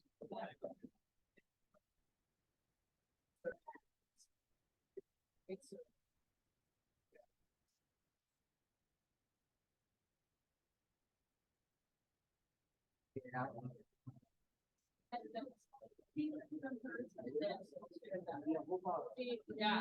definitely.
Hey, Natalie.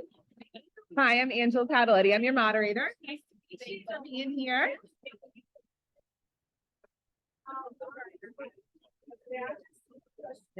Definitely not.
Want everybody to just kind of wiggle around a little bit, get that coffee settled in. We've got our last hour of presentations, which includes some really great, unique state initiatives.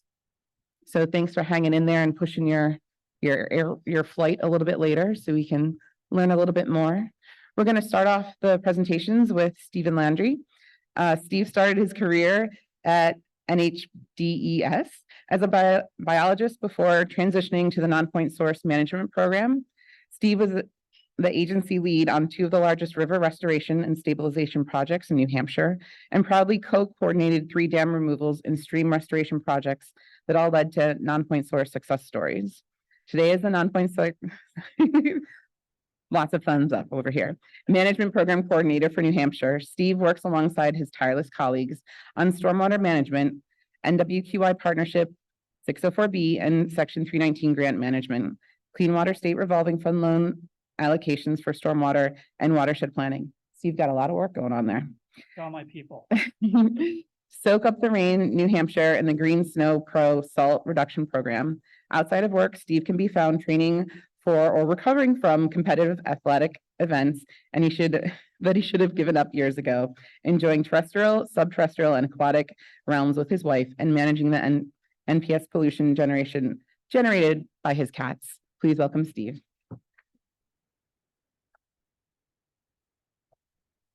All right, thanks. And thanks for sticking it out and coming to join us here in the final structured section of the workshop. Great week. Kudos to everybody, planners, everyone to put this on, and thanks for the invitation to talk about an innovative program we have in New Hampshire that you just heard about, the Green SnowPro program. And I can attest to you that salt is being applied in New Hampshire as I speak today. It's sleet, freezing rain, and just a disaster. So how timely that I'm here to talk about our Green SnowPro certified salt applicator program. And I'm going to kind of give you just high level stuff. I'm not going to dwell on slides, numbers, very little. I'm going to tell you the story, okay? It's the last session of the day. I'm going to tell you a story about Green SnowPro. I'm going to end with a poem. So hang on, it's going to go fast. Here we go. First in the nation in voting, you may have heard about that. We're also the first in the nation to apply road salt. Yeah. Oh, so we got a real head start on contaminating our surface waters, way ahead of the rest of you. Our salt use has doubled in the past 40 years. Our impairment situation is not good. We have nearly 50 surface waters impaired by chlorides. That was the last assessment. We're pushing the buttons right now. That number is going to increase dramatically. And our chloride contamination, our drinking water supplies has increased by 150% over the last 30 years. Another great milestone for New Hampshire. There we go. Awesome. We like to say that the path to chloride reduction in New Hampshire was paved by 8 lanes. Thank you, New Hampshire DOT. Really, this whole Green SnowPro thing started by the doubling of our I-93 north-south highway in New Hampshire, basically doubling the size of the highway from two to 4 lanes in both barrels. So we've got 8 lanes now, more salt, closed drainage system, yada, yada. You figure it out. Lots more plowing, lots more salt. Why do we have to double I-93? Well, we are the live free or die state, but I have a bill pending in legislation to change that state motto to lifts, liquor, and lakes. Because really, we're a tourism-based economy. We have no sales tax. So we need to get every one of you and tourists up into New Hampshire on the weekends to ski, get on the ski lifts, get on the lakes, and buy lots of liquor. So this little magic shape that you see highlights where our state liquor stores are, and they're on I-93. So we need to get you up there loaded with drinks, skiing and getting on the lakes, and then get you back home safely. And that means in the middle of the winter too. So drive safe, New Hampshire. Thank you. And our population literally doubles or triples during the tourism season on Friday nights and Sunday nights. So we are invaded, and we need to get people in and out. The I-93 expansion, again, as I mentioned, this is the whole trigger for this whole Green SnowPro thing. They needed to apply to our agency for permits. A TMDL was required because we had impaired waters for chlorides in the I-93 salty corridor. So there were going to be some triggers for DOT to have those permits issued. I'm not going to talk about this graph, but basically the chronic chloride standard was exceeded. The thing to note here is that the acute standard was exceeded too during our study period developing the TMDL. This was in the winter. This was winter sampling. We were trying to take it easy on DOT and say, we won't sample in the summer and really screw you. We'll do it in the winter when chloride values are much lower in New Hampshire. This was bad to see in the Policy Brook watershed, sub-watershed. It's right behind the Rockingham Mall, so duh, it was going to be really bad. The takeaway here is that DOT was being pushed. They had to achieve salt reduction to get their permits. When we did the TMDL and sector load allocations, DOT was the smallest player on the stage in that corridor. They needed to have a 12% in chloride reduction. They don't manage as many pervious areas as commercial salt applicators do in private and municipal salt applicators. In New Hampshire, it's all about private commercial parking lots and massive oceans of impervious cover to get all the tourists up to spend money and buy liquor, like I said. So DOT really didn't have a big deal to get to that 12% chloride reduction to meet their TMDL target. They got onboard GPS units, ground control, speed control units, underplows, pre-wetting systems, and they shifted to using brine. So they hit that 12% in a year. Their salt sheds ramped up, they got into it, they got excited, and they said that wasn't so bad. So how about our permit? And we said, well, we've got to achieve better salt reduction in the corridor to hit the full TMDL target. And as you can see, private industry parking lots was nearly 50% of the chloride load getting into those impaired water bodies. So we knew we had to achieve salt reduction through other sectors. Was it just the I-93 liquor, lakes, and lifts corridor? No, it's a statewide trend in New Hampshire. Our lakes are turning the corner and experiencing exceedingly high chloride trends in the negative trend, as you can imagine. So across New Hampshire, chlorides, bad situation. So as part of that whole project, DOT invested money in standing up a salt workforce committee with state agencies, the University of New Hampshire Technology Transfer Center, municipal, private partners. And basically we said, we got to hit private salt use in New Hampshire. Problem is that the public has a level of service expectation in the winter. They want to see salt on the ground to feel safe. If you see salt, it's not working. That's the irony. If you see salt, it's doing nothing. But they're gonna like, I need more salt on the ground. I don't feel safe going to Walmart at 3 a.m. to buy a t-shirt if I don't see huge chunks of salt. So our contractors are like, well, you want me to come back? You want to pay an extra $60 for the visit? I'll put more salt down. So that's the mentality we were up against. Also, commercial salt applicators get sued a lot in New Hampshire. So we thought, standing up this green SnowPro program that's voluntary, they'll be knocking on the door like, hey, come on, save the environment, reduce salt. It's going to be kumbaya. I'm like, screw you, we're getting sued. So we decided we needed to help them out, to help them to come and volunteer to do the salt program, the volunteer salt green SnowPro program.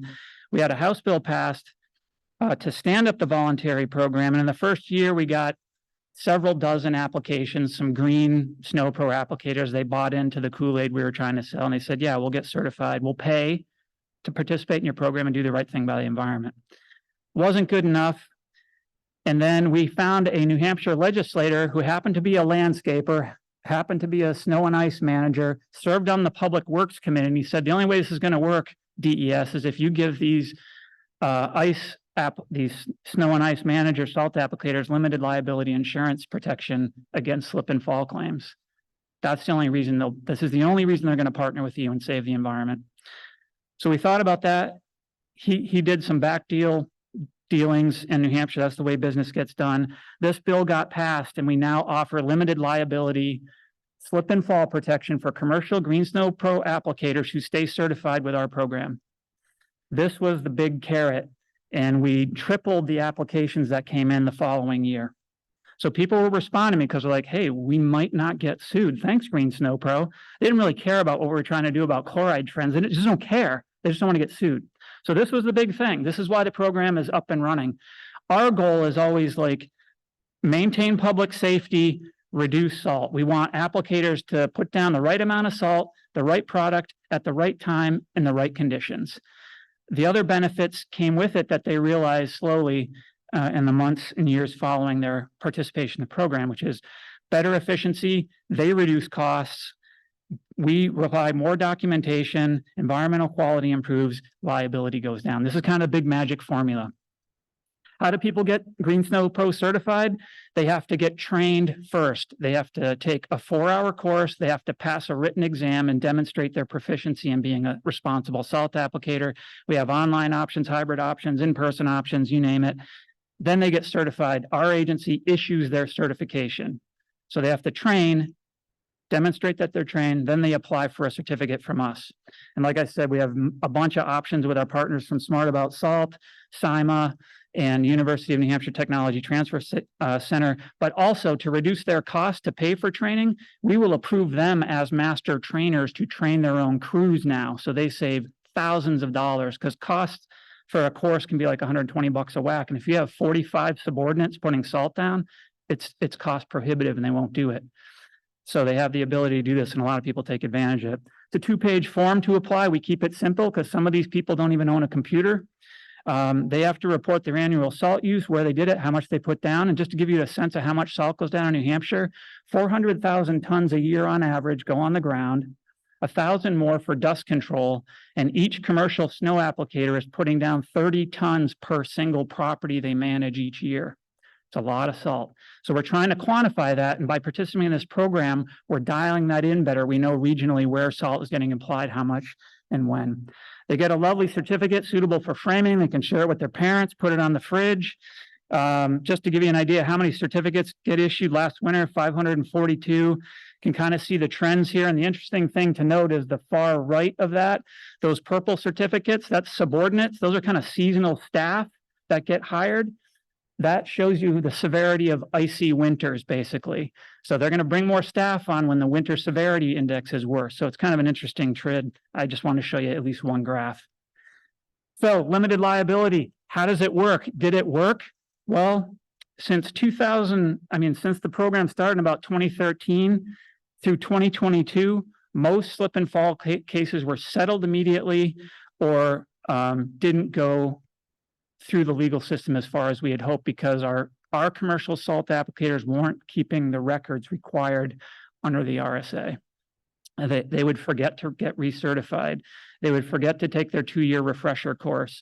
They would forget to submit their salt use report. So they were not abiding by the language in the rule, and lawyers were quick to hit on that, and then they would settle and not go to a full jury case or trial. So that was on us to hire a coordinator who would push them to do all the record keeping necessary. Last year, oh, by the way, who here has been subpoenaed for the program you manage by your agency? No one? Oh, I'm so sorry. Me too. Yeah, it sucks. I got subpoenaed to go represent this program and some of our Green SnowPro applicants. And it was like a horrible television show with greaseball lawyers and everything. It was surreal. I took a muscle relaxant to get through the 5 days of the trial, and I'm not kidding. But anyway, long story short, the plaintiff, the woman, fell questionably and said that the contractor didn't get down to bare pavement like they were supposed to. She fell on a curb. So you can't plow curbs, and you can't plow in a car that doesn't get moved. She didn't move her car. 5 days of this back and forth. The good news is that the client that she chose to sue is Nonpoint Outdoors, and they're like our AAA+ snow and ice management firm in New Hampshire. You couldn't have picked a better company to sue, thank God. These guys have a situation room, an AV training facility. They have a fleet of 55 trucks. They plow in a clockwise fashion when they do condos and malls, so everyone knows what time to move their cars. They are 100% dialed in, A+ guys. So anyway, this case went for 5 days, really surreal. The jury voted in favor of our defendant. This long story short, and we were thrilled. Like, this is done. This is epic and precedent setting. Then she filed an appeal. She wanted to have another decision made, notwithstanding the jury's decision. That's ballsy. The judge said, no way. Everything is sound. This case is tight. She didn't like that. So this case went to Supreme Court in New Hampshire to overrule the judge's decision. And that's where we got kind of bummed out. We're like, this is going to fall through yet again. But then at Supreme Court, while her next appeal was pending, her legal counsel talked her out of trying to do that based on the grounds that there were no grounds. They walked away from her and left her to find new counsel, and then New Hampshire Supreme Court judged in our favor. So this is huge. This is unprecedented.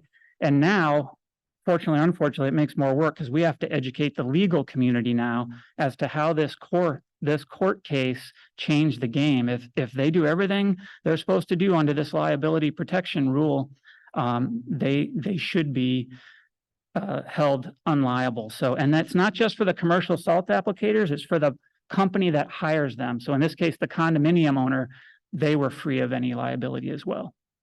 Big time relief. So anyway, that's huge. So that's great for the commercial sector. We're embarking on that. We have a presentation in front of the New Hampshire Bar Association coming up to start educating them to like why this should work and these bogus slip and fall claims need to go away. What about that other chunk of municipal road salt going down? Glad you asked. We are drafting rules right now to bring in all our municipalities into the program because they want a shot at this. And they want a shot at it mostly because of MS4 requirements in New Hampshire. If they're a municipality with chloride impaired waters, they need a way out of jail, right? So if they do green SnowPro, they get some phase 2 permit reporting boxes checked off and whatnot. They save costs. There's a lot of public pressure from impaired lakes and communities to do something about chlorides. And again, as I said, the MS4 catch is a great one. Our draft rules, like I said, are in play. They went in front of the New Hampshire Water Council yesterday. No questions, just general support on it. Costs for a municipality, we're not going to certify individuals. We're going to certify by program. So a DPW or a road agent. We got a term in there called a snow boss because it sounds a little cool. And you can just see some of the costs there. It's not a deal breaker from the financial thing. I would tell you about moving forward. We just have a lot of education and outreach to do. We have to close some loops in the rule language. We're revising our commercial rule language to eliminate loopholes for greasy lawyers to exploit. And we're talking about standing up a loan and grant program to offer equipment opportunities for communities that may need it. Again, getting our DBWs on board. We have an annual salt symposium that we just had in September with Simon, the Snow and Ice Management Association, a sellout crowd at the New Hampshire International Speedway, very appropriate. We raffled off a 3-lap ride in the pace car. That's why we sell out. It's not because they want to come listen to idiots like me. We had a municipal track this year, which was fantastic. Education and outreach. And I said I would leave you with poetry. And this was the education outreach kind of stuff that our previous coordinator would do. Kind of lame. Door cards, done it, been there. The woman I have now, Aubrey Volker, outstanding. Look at the stuff she puts out. Weekly reminders that are holiday themed to our commercial salt applicators. And look at her poetry. I think we should take a break. It's not you, it's the chloride contamination. Roses are red, salt is white. Please stop oversalting and learn to apply right. I mean, look at this. You age like a fine salt brine. You gotta be my Valentine. I'm not making this up. She sends these to these, and they love it. And here's what I will leave you with, and this is from Aubrey. Pumpkin spice is here today, but snow and ice are on the way. It's time to start the preparations to ease the winter trepidations. Reduce your road salt application by performing salt spreader calibration. Pre-wet the salt and mix the brine. Reducing chlorides is divine. Be prepared for the winter snow and make sure you're a certified green SnowPro. Thanks.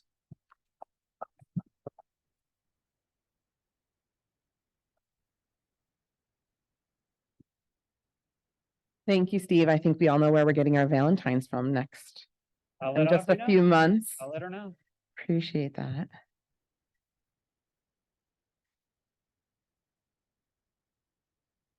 And our next speaker is Natalie Muhlenberg from Arizona Department of Environmental Quality. Natalie is a PMP, a CAPM, and all the other alphabets. I'm not doing so well today. Gotta have them all. Is the Watershed Improvement Unit Manager at the Arizona Department of Environmental Quality, where she leads a team of hydrogeologists and scientists in delivering impactful projects that reduce contamination in Arizona's rivers and streams. She oversees the state's effort to remediate abandoned mine lands, mitigate non-point source pollution, and engage the community scientists. With a background in biology, creative writing, and sustainability, she enjoys finding interdisciplinary solutions to Arizona's most pressing environmental and public health challenges. When she isn't in the field for work, she's outside enjoying Arizona's mountains and surface waters. Please welcome Natalie.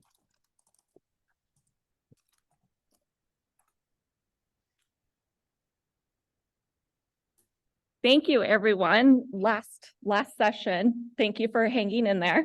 My name is Natalie. I get the privilege to lead the Watershed Improvement Unit at the Arizona Department of Environmental Quality. This is my first time and my team's first time attending this conference, and we're really glad to represent the Southwest. And so I have to say, though, I'm kind of excited to get home because it's a balmy 70 degrees in Phoenix and sunny, so not to rub it in. And I use my hands a lot, so you may not, I apologize for this unsightly thing. All I have to say is watch where you place your hands as you're slamming a car door when you're in the field, so because you may break a bone. And that's my public safety announcement for the day. But I was curious, anyone here been to Arizona? And if you have, oh, wow, more than I thought. You can just shout out, have you seen any water bodies? What are your favorite spots to go to? Which one? Oh, San Juan, yeah. Slide Rock, I'm going to be talking about that one. Yeah. Yeah, beautiful. Okay, cool. I love it. I was born and raised in Arizona, so I love my home state. I love protecting the environment. It's why I went into public service. So believe it or not, we have water, although we're often in the news because it is dwindling. These are some personal photographs I just captured while out in the adventures. We have the wonderful Colorado River and the Instagram famous Horseshoe Bend, if you haven't seen that yet. And then in the lower left-hand corner is the meandering Little Colorado River up in the White Mountains region. And then we also have the Hassayampa River in the Bradshaw Mountains south of Prescott. And then the lower right-hand corner is the beautiful Watson Lake in Prescott with those really cool granite dell formations. So what I'm going to talk to you about today is there's many programs in our agency that's working to protect our valuable surface waters. And the Nonpoint Source Program is the team that's responsible for doing the on-the-ground projects to help reduce contamination. And so I kind of want to share how we've evolved the program over time to continue to adapt to the challenges that we face. So here, full disclosure, this is the very first graph I've taken from GERTS. We call it GERTS. I know that's a big debate, but this is the OBI interface. I just wanted to capture an overall snapshot of where we've spent our Nonpoint source dollars according to what contaminants. And so you can see primarily sedimentation and siltation is at the top with over $9 million, with nitrogen and phosphorus after that. But if you combine all of the metals, we've spent over $15 million in metals contamination alone over time. And then E. coli and pathogens are up to like $3 million. And so I think that speaks to the big challenge that we face with non-point source pollution, because as you can see, our top impairments in our state are at the parameter level, E. coli, and then copper second. But if you combine all of the heavy metals, that accounts for 58% of the statewide impairments, and E. coli accounts for 18%. And so I'm going to be talking about a lot of work the team before me did. I've only been in the non-point source game for 3 years in order to kind of evolve the program, because we started asking ourselves, why aren't we getting impairment delistings? We were seeing some over time, kind of haphazardly come off the list, but they weren't metals or E. coli delistings. And so, and even though we were spending, over $15 million on metals impairments, like what more still needs to be done? And so one of the powerful tools we've started harnessing is actually the software program called R. So we're able now to run assessments on a weekly basis. So we get to see any new delistings or any new impairments and use that data to derive our decision making. And so this graph here is from our 2024 draft assessment. But again, our team we're actually measured according to a key performance indicator, our KPI, that our team success is measured on is how many delistings we can get. And so that's where this Powerful R program is really useful to see it at a weekly basis. And so the team got together, we did a lot of collaborative problem solving. We wanted to know where we should be focusing, what's the best strategy we can use to maximize our funding and get those impairment delistings. And then also, how can we do assessments better? How can we be more knowledgeable and get data quicker to make those informative decisions? Where are the gaps that we need to fill?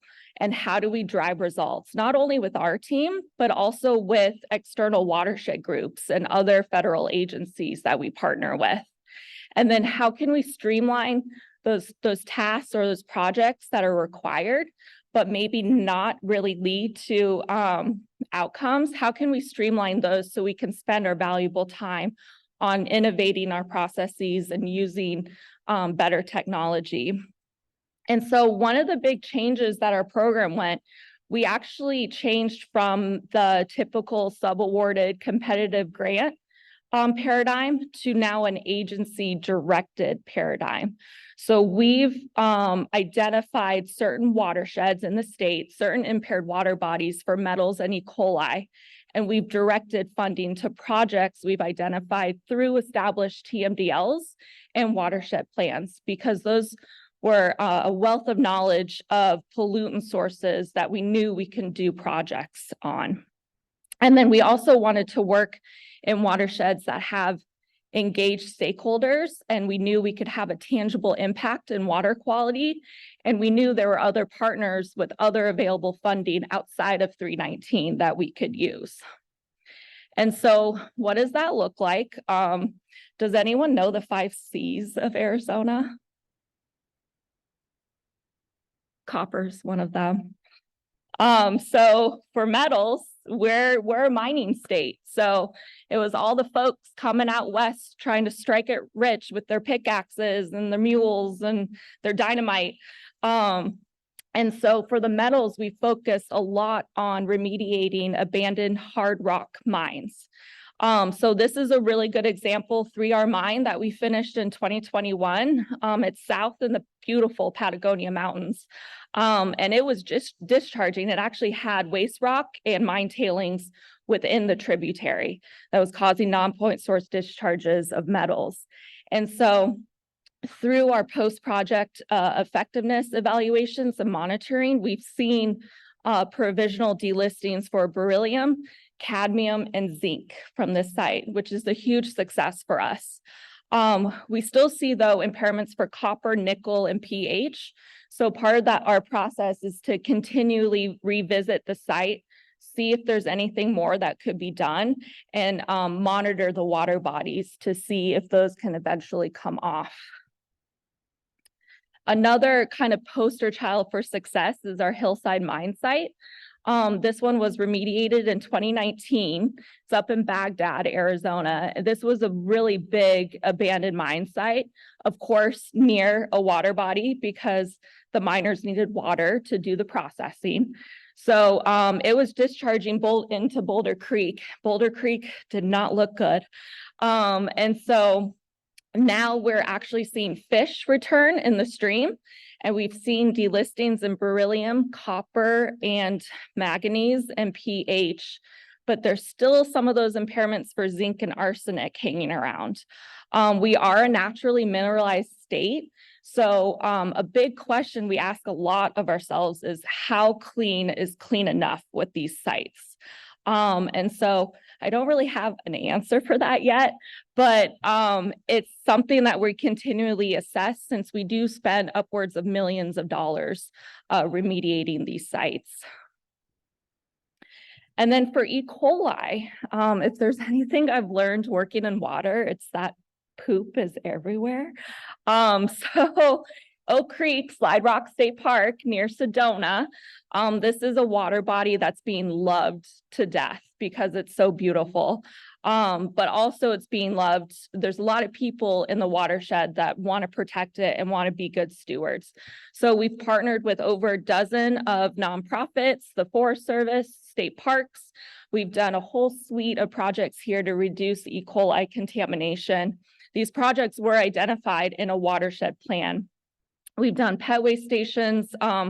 We've rehabilitated over 400 social trails that carry sediment and E. coli into the creek. We've also done a barrier fence along Slide Rock State Park because that was posing not only sediment and E. coli loadings, but a public safety risk as well.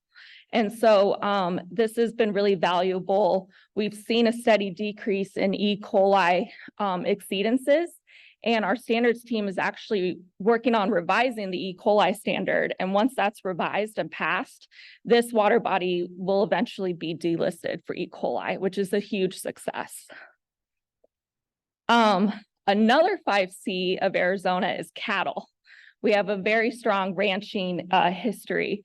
And so with ranching, again, with the cows comes the E. coli impairments. We've partnered with a lot of local ranchers and organizations in the southern region near the San Pedro, Babo Camari, Santa Cruz rivers to do some BMP implementation to help reduce E. coli and sedimentation. Things like rock check dams or trying to influence the natural flow of the river and or things like planting natural vegetation or cattle fencing to preclude the cattle from the waterway. This is something too that we really want to increase. We've been able to partner with the Tucson-based NRCS, and we've been able to do some monitoring as part of the National Water Quality Initiative as well on the Babo Camari watershed. Fortunately, our priorities aligned in that area, so we've been able to harness them as a great partner. As you guys know, this is it takes a lot of people to help reduce non-point source contamination. So this is the wonderful team I get to work with every day. I'm sure you guys feel the same way. I can say this is my dream job. So and not too many people are lucky to say that, but it's really the people power to help reduce non-point source pollution. And so I got to give a shout out to Caitlin and Liz back there. And then also Michael too from EPA Region 9. But it takes, you know, a lot of creativity and a lot of people to help reduce non-point source pollution. And we're not done yet. We know we're certainly not perfect. There's a lot of things we still need to work on. One of those things is we focus so much on reducing impairments, fixing the problems. And so we're really unbalanced right now with trying to prevent new impairments. And so going into the next non-point source 5-year plan, we really want to try to find that balance between fixing the problems and preventing new problems from happening. But we do know this strategy of directly funding projects and being hyper-focused in watersheds has allowed us to get those collective pollutant loadings reductions to be able to see the provisional delistings. And then we want to continue using R. We're exploring a lot of different continuous monitoring equipment to help us do better data collection and have data more quickly to help make better decisions. And then as always, just like Mother Nature and all of you guys too, we have to adapt and change to the challenges that we face. So thank you guys. Thank you for having me here.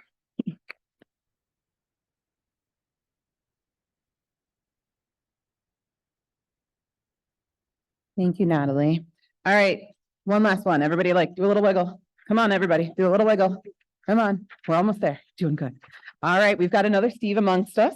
This is Steve Hopkins from the Iowa Department of Natural Resources. He's going to be talking about Iowa's land water quality grants.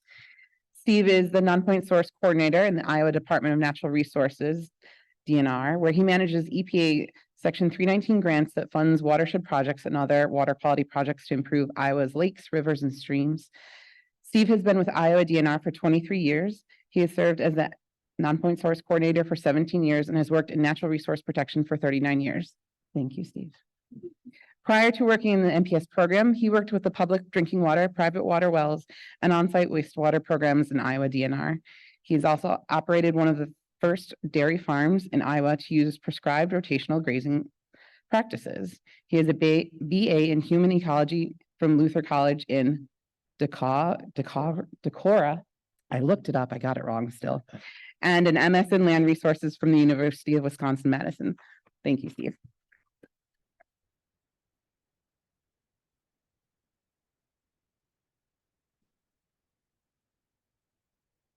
All right. Yes, I know I'm the last one before you can go home, so I will make it as fast as possible.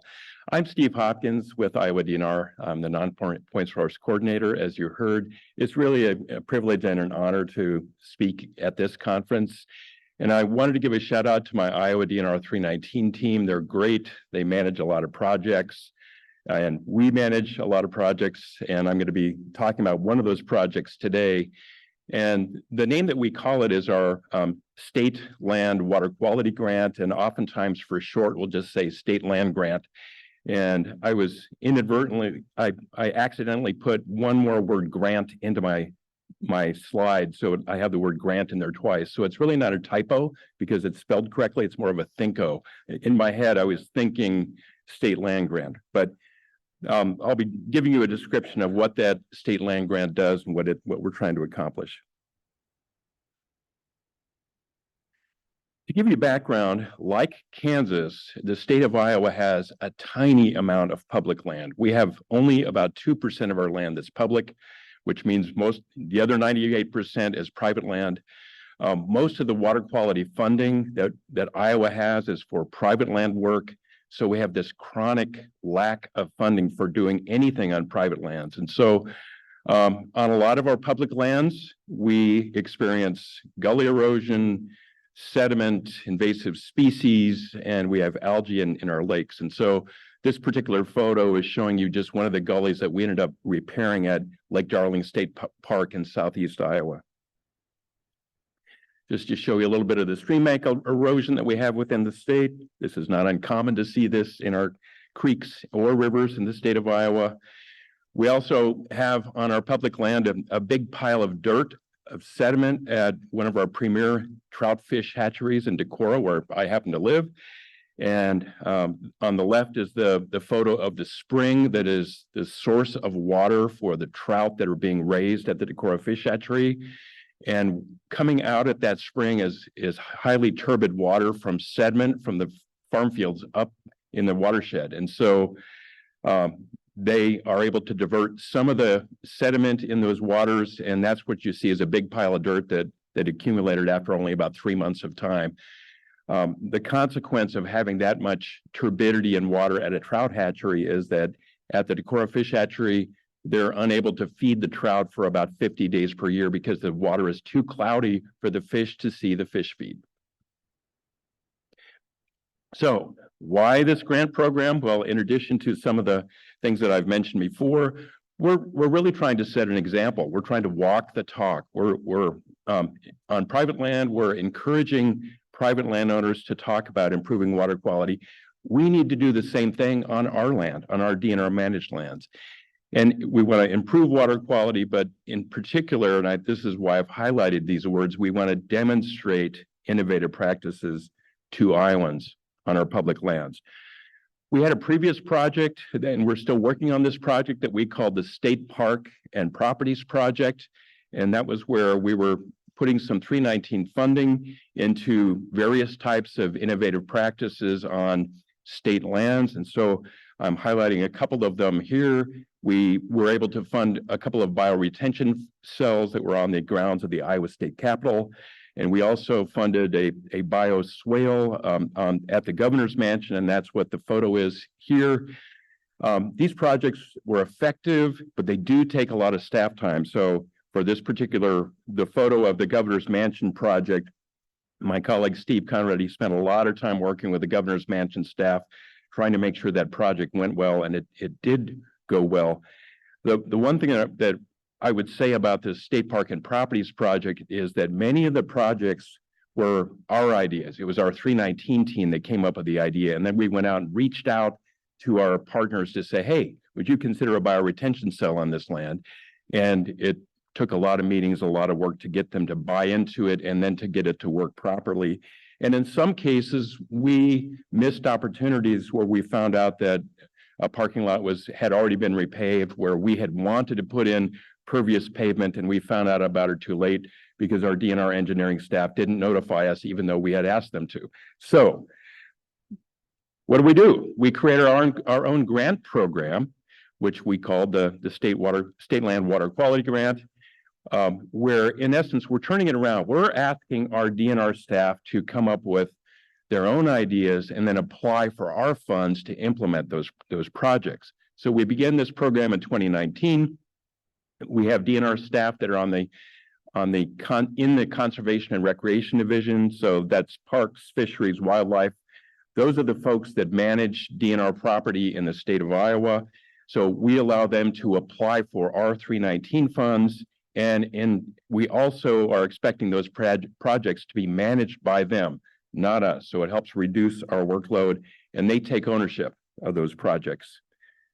So some of the facts about this program: DNR staff can apply for between $25,000 and $125,000 in 319 funds. It does require a PIP, so they got to put that together so we can then submit that to EPA. It requires a 25% match. We encourage partnerships, and of course, the match dollars sometimes come from local partners, so that helps a lot with the match. It does not require a watershed plan, so in some ways, it helps speed up the process of getting these projects going. The types of projects that we've funded so far include trout stream restoration and floodplain restoration projects, wetland restoration projects, oak savanna restoration, lakeshore stabilization, invasive species removal, and a boat cleaning station at one of our state parks. So because I really like before and after photos, I threw in some of these. This is at Lake Aquabi State Park, which is just southwest of Des Moines. This was an oak savanna restoration project that was done by DNR Parks, where they went in and removed some of the invasive shrub species between the oak trees there. The park manager he's an equipment guy, and so he just asked for a piece of equipment, and so that was his application. We funded a FECON piece of equipment that allows their staff to go in and mechanically remove their invasive species, and then they're working to reclaim the oak savanna at Lake Aquabi State Park. And so you have photos in this slide showing during the project where they remove the invasive species, and then the after where they've already reseeded with native prairie wildflowers and grass species. So it's really opened up the canopy in that oak savanna restoration at Lake Aquabi State Park, and hopefully will improve water quality for Lake Aquabi.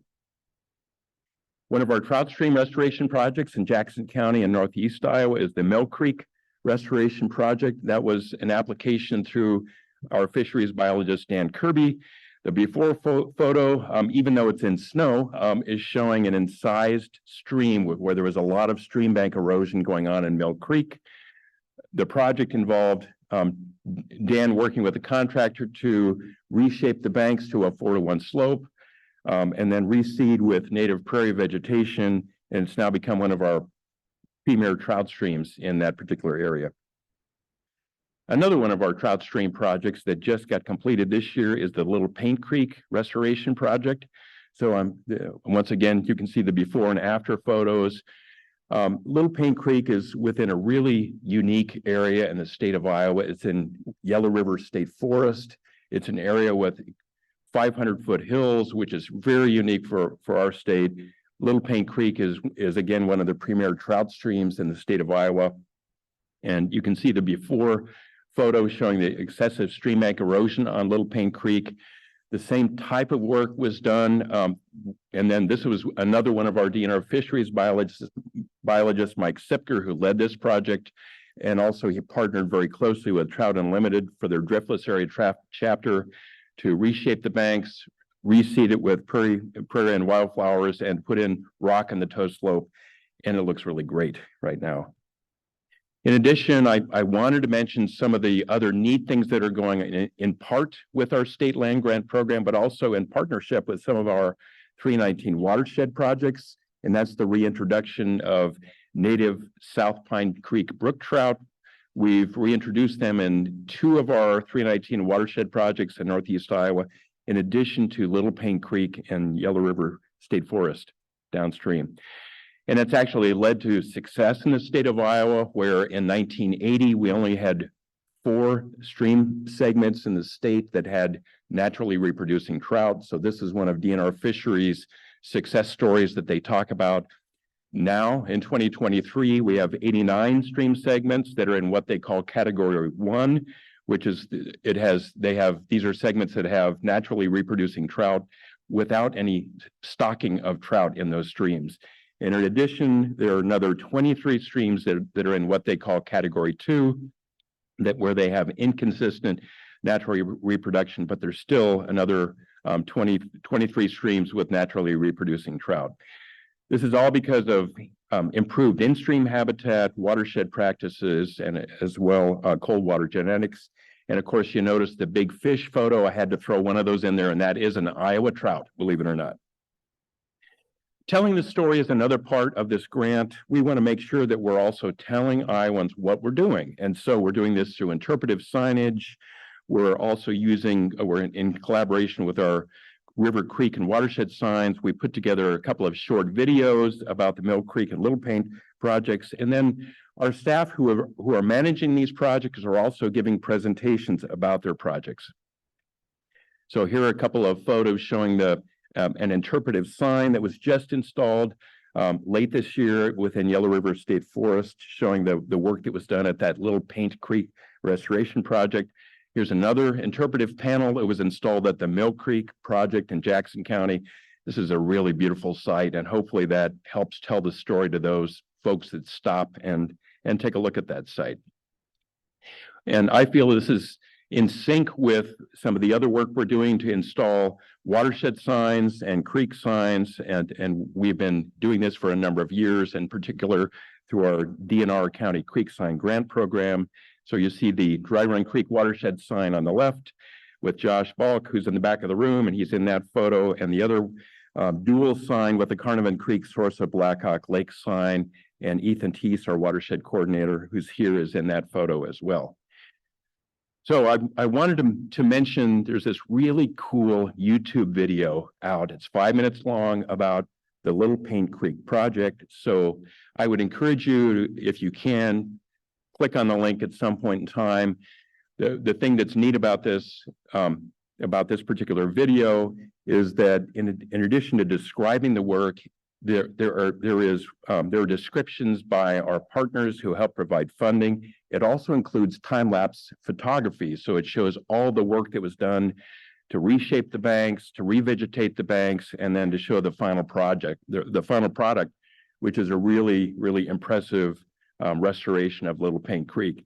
And I will say that Little Paint Creek, because it's located in Yellow River State Forest, one of the most unique places in the state of Iowa, incredibly beautiful. It's really helping to restore a wild place. We don't have much wild land in the state of Iowa, but this is about as wild as it gets. And so it's the entire purpose of this state land grant is really to improve water quality, as I had said, but we're also telling our story. And although we do want to restore impaired waters, we also feel that it's extremely important to help protect our wild places like this. So if you'll bear with me, I'm another Steve with a sport coat who's going to finish with a poem like the other Steve was. So because of, I will admit, I think that our science is great in the work that we do, but we need to incorporate art and humanities wherever possible. So if you'll bear with me, we also need to honor our wild places. So with that in mind, imagine yourself standing in the middle of a restored trout stream in Northeast Iowa, which are beautiful, and think about the importance of those wild places. And so on that note, I'm going to read a poem by Wendell Berry called The Peace of Wild Things. When despair for the world grows in me, and I wake in the night at the least sound, in fear of what my life and my children's lives may be, I go and lie down where the wood drake rests in his beauty on the water, and the great heron feeds. I come into the peace of wild things, who do not tax their lives with forethought of grief. I come into the presence of still water, and I feel above me the day-blind stars waiting with their light. For a time, I rest in the grace of the world and am free. Thank you.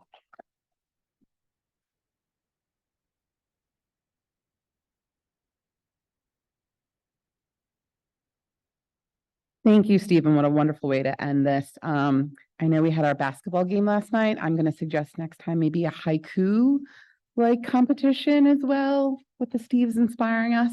We do have some time for some questions from the audience.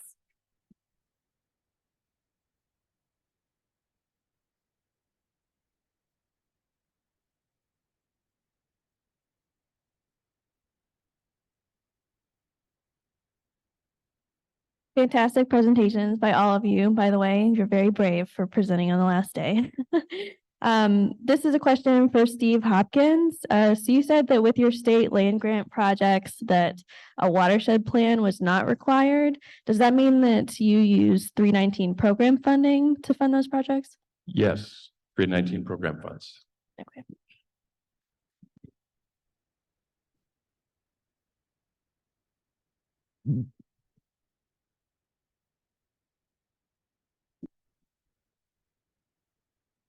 So I definitely duplicate her comment about your presentations. This is for the lady in the middle. I have never heard of rock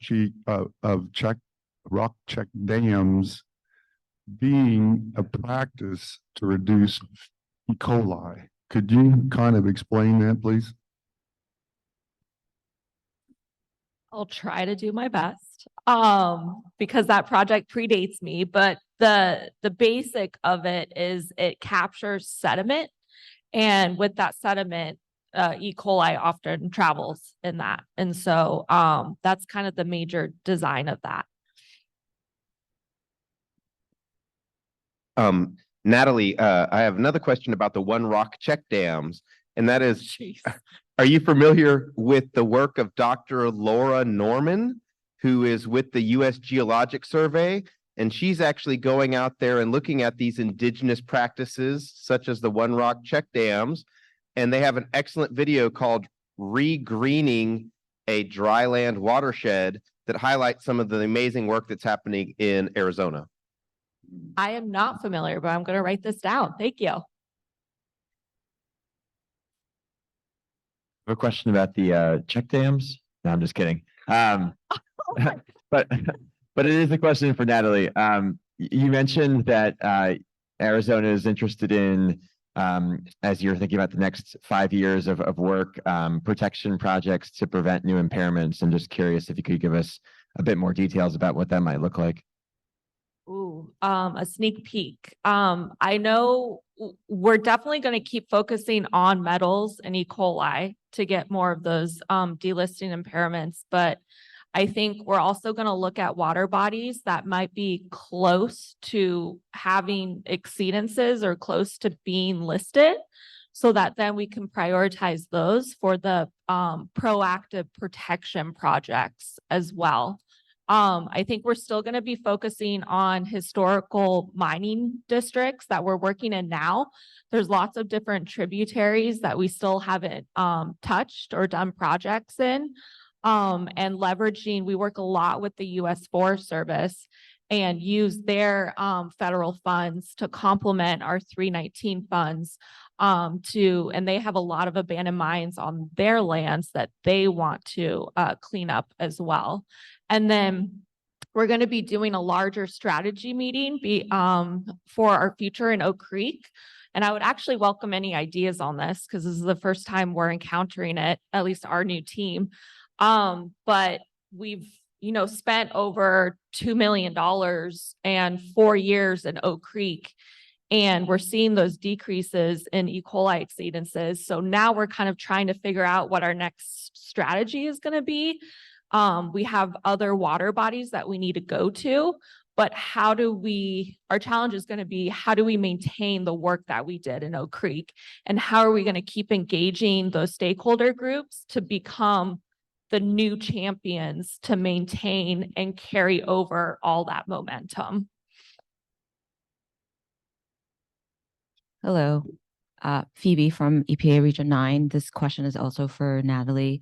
I'm really interested in hearing more about ADEQ using R to do monitoring assessment. Could you just share more about what the processes look like and how you guys build a team in order to use R and, on a more frequent basis?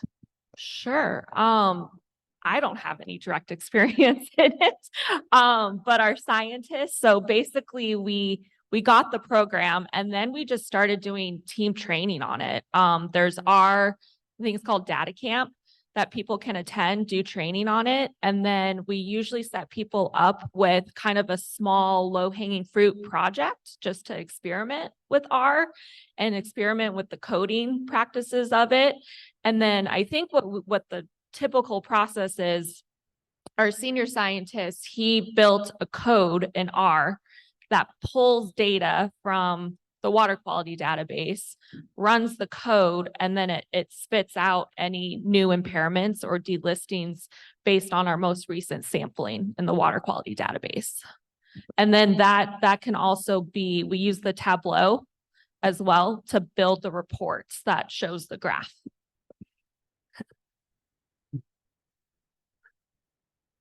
This one's not for Natalie. It's for our first Steve.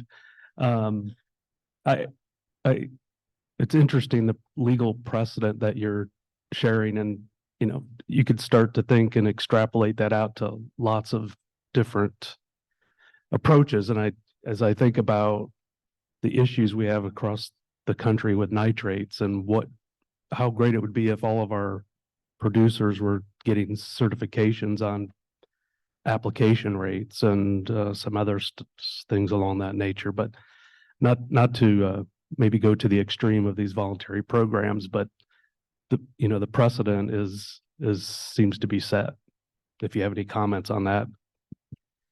Yeah, thank you thanks for asking a question, because Natalie was getting everything, and I would have answered a question about a rock ramp though, but it's a good point, and yeah, the potential for expanding that to other programs, either for voluntary certification or mandatory certification, has dawned on us. But at the same time, we're very, very cautious in the legal realm in New Hampshire, because as you could tell, we stood the program up in 2013, but it wasn't until 2022 that we had a single case go this far. So we're treading very lightly right now. And as I said, we're retooling the rules because we learned a lot of lessons over those 5 days of being grilled on language.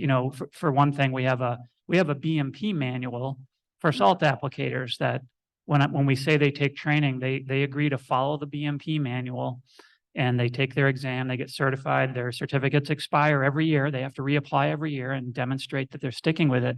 But that BMP manual is honestly kind of outdated now. It hasn't kept up with the state of the science, alternative de-icing products, all that stuff. So that thing is rife for plucking. So I guess the big lesson is I wish we had written rules far more carefully when we were scoping this out. We were kind of under the panic ceiling of a TMDL with getting DOT's permit going. And they said, here's all this money to develop a certificate program for salt applicators. We're like, all right, well, here's some rules. We literally winged it.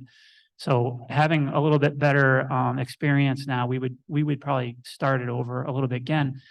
The limited liability relief appears to be unique for this type of situation. And we're speaking with both Michigan and Maine legislators next week, because they're like, how did you do this in New Hampshire of all places?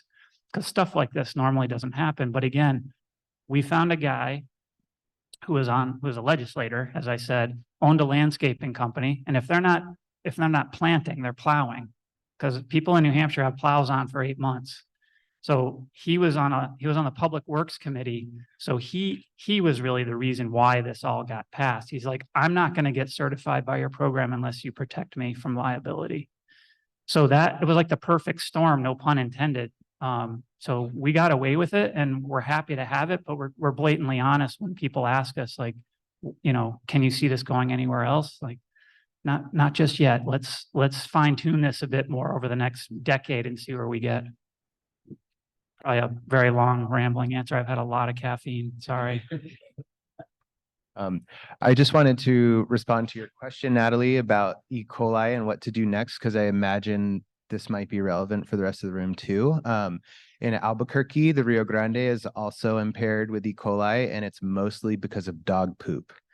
And what the city of Albuquerque did was this like really clever public campaign called There Is No Poop Fairy. And it's these really cute signs with cute messaging that's also kind of a public accountability, public shaming technique. So I just encourage you to look at that as an example and think about the psychology of how do we get people to pick up their dog's poop? Thank you. We call it a have a poop plan. Because we've partnered with Leave No Trace and try to encourage those Leave No Trace principles. But we've actually done social surveys to try to measure the effectiveness of such of those campaigns, because there's still, there's still E. coli. So thank you for that. I'll check it out. And I want to thank the audience. You guys have been great. You're not just sitting there for the end of the day. Great questions. Can we thank our speakers? Thank you, guys. And now we will bring up our fearless leader, Mike Scazafava, also a great basketball player, as we all learned last night.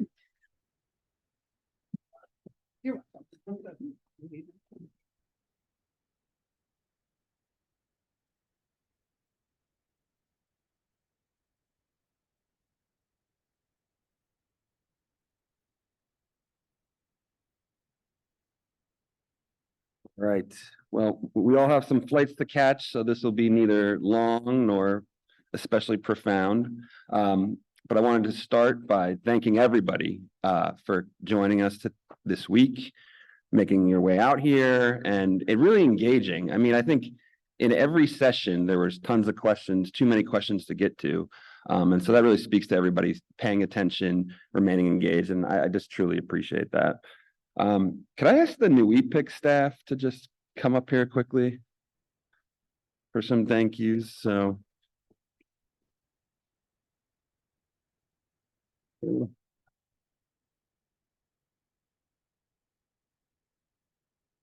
right. So Richard Freisner, who's in the next room, Marion Duggan, Devin Case, Megan Nickerson, and Alex Atkinson. Thank you guys so much. I mean,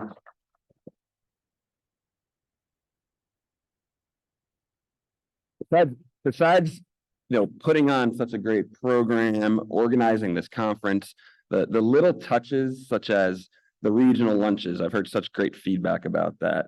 Poorly reffing that basketball game last night. Just thank you guys so much. And so we're in a 5-year grant relationship with them to put on I think 3 of these conferences. So we're going to be getting to know each other over the next few years, and in 2 years from now, wherever we choose to have it, I'm hearing a preference for somewhere warm, surprisingly. We'll carry on some of these traditions. Immediately following this, so I think as early as next week, you will get an email survey with feedback. So we'd really appreciate hearing your feedback on what worked and what didn't work, what we could do better next time. So keep your eyes out for that and try and respond as soon as you can. Could my staff stand up too, please? Just stand up if you want. Yeah. I mean, these guys are why I love coming to work. I mean, this is the best group of people I've ever worked with in my life. And I really appreciate all they do every day. Most of them were just awarded with OW's Environmental Justice Award. We just found that out today for the equity work, which is so well deserved.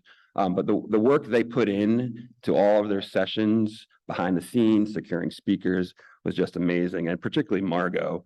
Margot spent Margot spent a lot of time organizing us, making sure that we had a really compelling plenary sessions on almost every day. And so great work. And then also the relationship with Devin, you know, between the two of them, they put in a ton of work over the last few weeks, few months, I should say. And it all came out so well. And I really appreciate the work you guys did on this. So, all right. In addition, other next steps. So, you know, you've been to these before. You're really feeling, you know, energized, you have good ideas, and then you go back to your job and reality hits, right? And so I'm going to say, try and fight that urge and take some time to just reflect on, you know, what you learned from here, what you want to take action on, you know, who you met and how you want to engage with them. You know, many of you came to the mentoring session, whether either as a mentor or a mentee. You know, I'd encourage you to make that connection as early as next week, just to make sure it's happening. It's a really simple step, but it'll help ensure that you're taking some of these lessons, some of this energy, and pushing it into your job, because it's just so easy to get caught up in the day-to-day. And there's so much that we discussed this week that's really, you know, profound, and I would hate to lose it. You know, we're looking forward to continuing to engage with all of you, you know, most immediately on the guidelines. You know, I think for our states and territories, you'll be hearing from your regions to have some small discussions to just go over the guidelines. Obviously, with the public comment period closes at the end of December. If you have any questions about how to submit comments, you know, reach out to Sid Curtis. And, you know, it should be pretty straightforward. What I also will be doing, I think we'll be doing offering office hours over the next few weeks, where we'll just sort of open up a Teams call and allow you guys to come on and ask questions about anything you have questions about. You know, we're really looking for feedback on, you know, additional flexibilities that you would like to see that aren't there, that would make your job easier, and anything that we may have incorporated into the guidelines that you're finding it might be, you know, inhibiting your ability to do work on the ground. So think about those two questions in particular and come back to us. You know, in addition, you know, to filling out the survey that NEIWPCC fills out, I'd also encourage all our grantees to, you know, provide some specific feedback to your regions as you're talking about the guidelines specific to this conference. Again, you know, with the idea being, let's not lose your memory of this conference and provide feedback in real time. All right, and then finally, I just want to kind of end on some words that I think crossed the entire 4 days. Community engagement, what's in it for me? Flexibility, heard a lot of that, words matter, leveraging, change is constant, trust, and community involvement. So those are the ones I wrote down. We don't have to talk about them right now in detail, but those are some themes. So as you're thinking about, you know, what you're taking from this conference on your way home today, think about what those words are and what do you want to do now with the new knowledge you gained and the new relationships you built. All right, so I promised it wouldn't be long. I promised it wouldn't be profound, but I just want to say thanks to all of you. Travel safe. I know some of you will still be hanging around. I'm heading out to the airport, but you know that, you know, my staff, our regions are here to support you guys, help you get the job done. Oh, there's our terrible referee coming in. He missed that joke. So thank you so much. I really appreciated meeting all of you, and have a great long weekend. Take care.